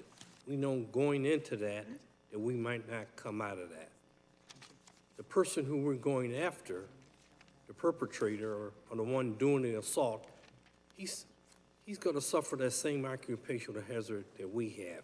But the victims, whether they're children, or adult, or whoever, they should not have that same occupational hazard that we're gathered up to today. These are the things that keep me up at night. I want to make sure my officers are safe. I want to make sure I'm safe where I affect that. And most of all, I want to make sure the victim comes out of that. So if I might, forgive me for seeking that answer again. As you qualify and want to ensure that safety, shots fired, your officers do what? We go in and we neutralize that shooter. That is our number one concern. We want to stop it before it gets worse. Would that be 77 minutes before anyone moved? Absolutely not. We do not train that way. When we arrive, we assess and we go in. We're assessing it as we go in, and we utilize our trainer and the resources that we have on hand. We are trained. When we pull up, I have everything at my disposal to go in there and take care of that, whether I'm 2 officers or 20 officers. We want your officers to live, but we thank them for the sacrifice in that instance, if it occurs. But with the training under your jurisdiction, I can imagine that that perpetrator might be down. But 77 minutes, no action took place. Do you have a comment on that? I think I'll stick with my comments that the training that we utilize that's proven to be the most effective way is you don't treat an active shooter like a barricading gunman where you have conversation and de-escalation. You have an action that's occurring, and that action requires an immediate action right away to stop any further damage. Ms. Melchiano, you're here. I want everybody to know you are a high school student. Do you have friends where you engage sometimes in this conversation about what happened? You still live in that community. I think it's important to know that everyone still lives in fear to this day because of the little action we've taken. And going back to the solutions on this issue, I think coming from a high schooler's point of view, arming teachers sounds terrifying, and adding more guns to the equation is just accepting that we've failed. It's accepting that we've done nothing, and it's accepting that gun violence is just increasing by the year, and we can't just keep living like this. And DNA kits are not the answer to identify children. You can't even tell who they are because of the bullet wound. And assault weapons, like said before, are designed to kill the most amount of people in the smallest amount of time, and the fact that they're legally accessible to civilians is so wrong. And my friends still live in fear, I still live in fear, and it's time that we do something. Let me finish by faith. When I greeted you, I said, I hope there is hope. And I'm glad Tess is there right by you. And I thank your parents for being here. The holiday is coming. You live in Uvalde, where, as I see it, having been there more than one time, the pain is so deep. You made a point about coming together. Can you tell me, is it important for you for the assault weapon, the actual, this item that this individual took, even with other issues that this person may have had?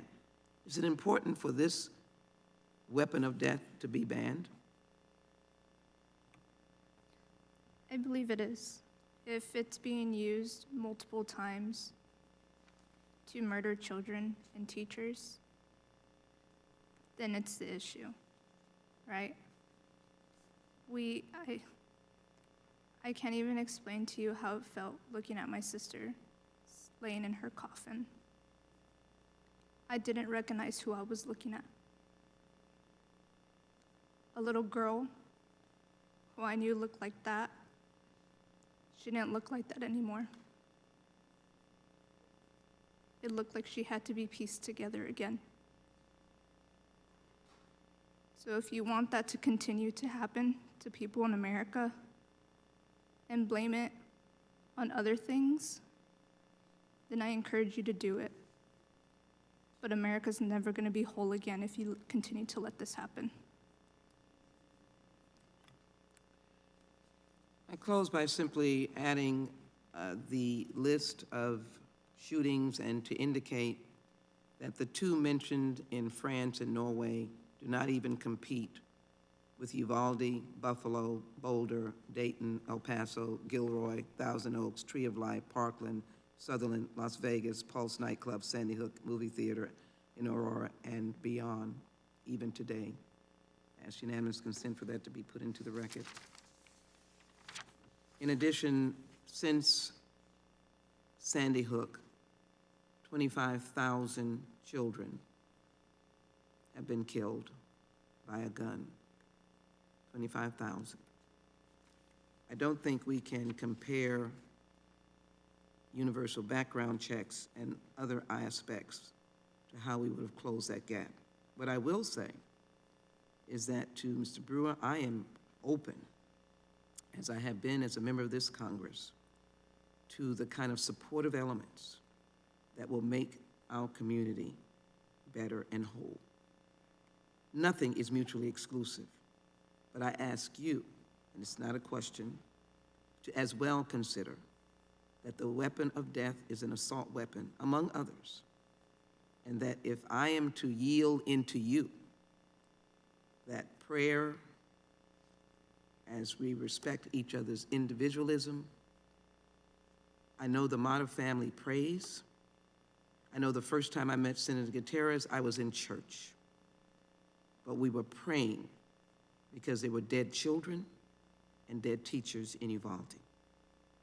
I left the church and went to a plaza and hugged crying 9-year-olds because they were familiar with blood being smeared to save their life or familiar with their playmates, not even their classmates, were dead.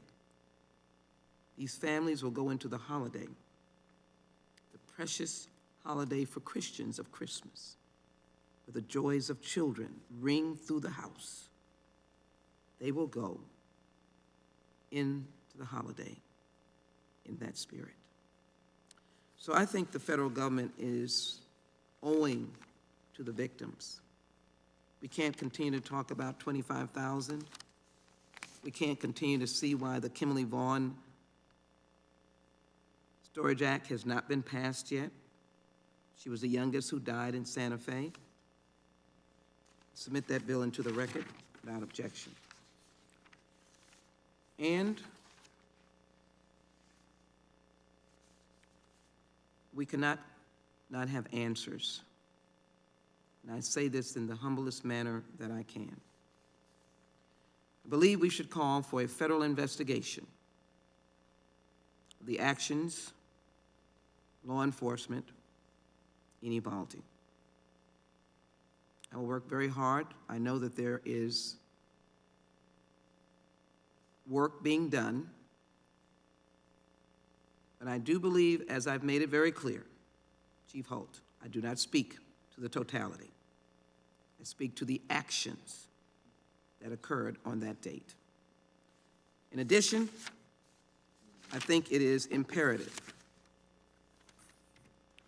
that we have an assault weapons ban signed by the President of the United States, and we are still in session. And the question is, the other body can move on that. I believe that the great work of Congressman McBath, it should be a slight modification and ensure that red flag laws are federal laws and that there should be no opting out as the bill proceeded in the House. No one can tell me that it does not work. We have not passed universal background check, and I want to accede to the point of racism. It might disparately impact members of my community and the Latino community. But I would say to you, we'll fix that. But a universal background check saves lives. And I would offer to say, in the name of the souls at Mother Emanuel Church, if it had been adhered to with a waiting period, they might have lived. I'd much rather err on the side of saving a life and fight racism than to suggest that the universal background check is going to impact communities of color negatively. Since I don't think the number of 90% is discerning, there could not be that number if there were not Hispanics and African Americans. And the voice I heard this morning on the radio that said, "I'm sick and tired of gun violence," came from a person of color. So I'd like to see that. As I indicated, the Kimberly Vaughn gun storage bill, that's a simple thing before we leave. And then I'd like to acknowledge Dr. Guerrero and the fact that little children are still suffering from their injuries. I'm going to find and make sure, since in our particular state we have no expanded Medicaid, that we make sure that the medical costs through the municipalities and the public health systems can be addressed. The pain and hurt of families, whether it's physical or mental. This is what I'm putting on the table to ensure that this hearing answered the question that it started with. How can we, in a bipartisan manner, address the question of gun violence? Of course, I indicate, how can we not ban assault weapons?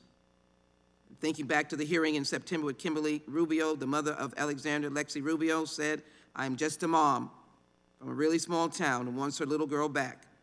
She couldn't have that. She wanted the assault weapons banned. We cannot do that. We haven't even raised the age. This is, of course, the trying status of our position today.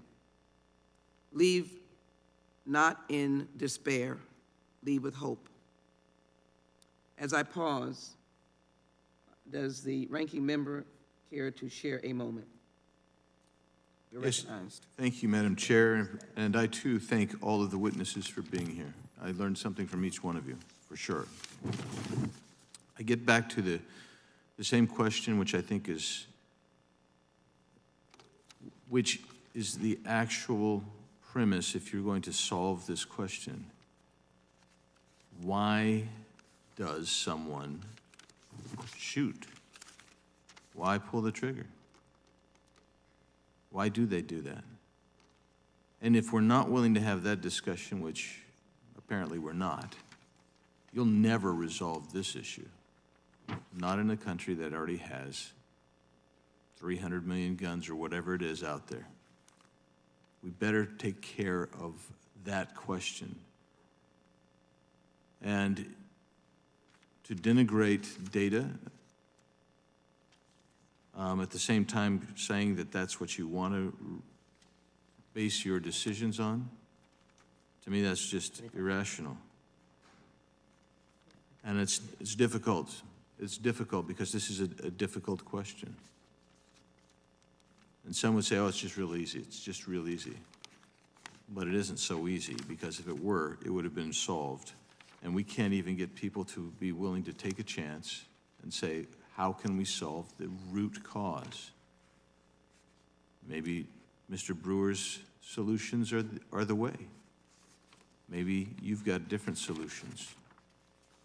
But until you deal with the underlying root cause, which is the moral question, called for years in this country, until about the last 40 years, was virtue. That's what we called it, virtue. If we're not willing to talk about that anymore, then maybe you're right. Maybe you have to, as Mr. Gomer had said, maybe you have to start just taking away rights because we can't handle them. We can't handle self-government. We can't handle self-choice. We can't handle it. I don't think that's the case. What I do think, however, is if we're going to solve this problem, you better not just ask who pulled the trigger and where the gun came from. You better start asking why the shooter pulled the trigger and why they chose the targets they chose. If you won't talk about those things, I'm sorry. I am convinced that we won't ever get to the bottom of this problem. I think Mr. Owens, his legislation that he put forward was a rational attempt to solve the problems that y'all were talking about, that we've been talking about. He couldn't get that thing to move here. That's unfortunate. But I think we're going to be back here talking about this again and again. I hope it's not because we've had another horrific and tragic incident like Uvalde. With that, Madam Chair, there's more to say, but I will yield. Mr. Ranking Member, I just want to say to you, as I hopefully just solidify why we're here, is that I extend my hand to you. My remarks said that I am a person of faith, as I know many members who express it publicly, others do not, maybe. That is their privilege in this nation. But as I do this, I say to you, as I consider Mr. Brewer's words as sincere, to cure some of those elements, I've given you a list for this Congress, this administration, ban the assault weapons, to make the laws that are red flag federal laws, to pass a legitimate storage bill, and to ensure that these broken people have the kind of care that they need. From Sandy Hook to Uvalde and in between.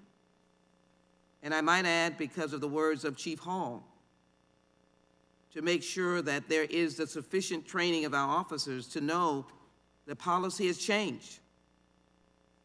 When you hear shooting, you go in, you isolate the killer.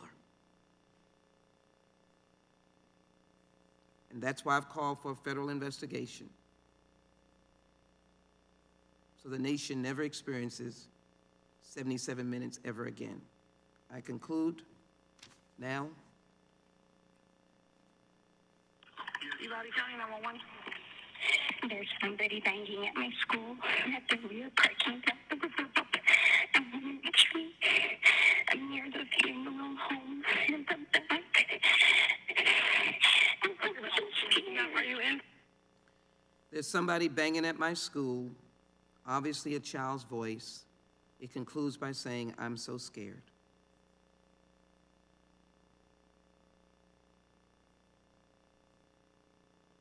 Child is advising he is in the room full of victims at this moment.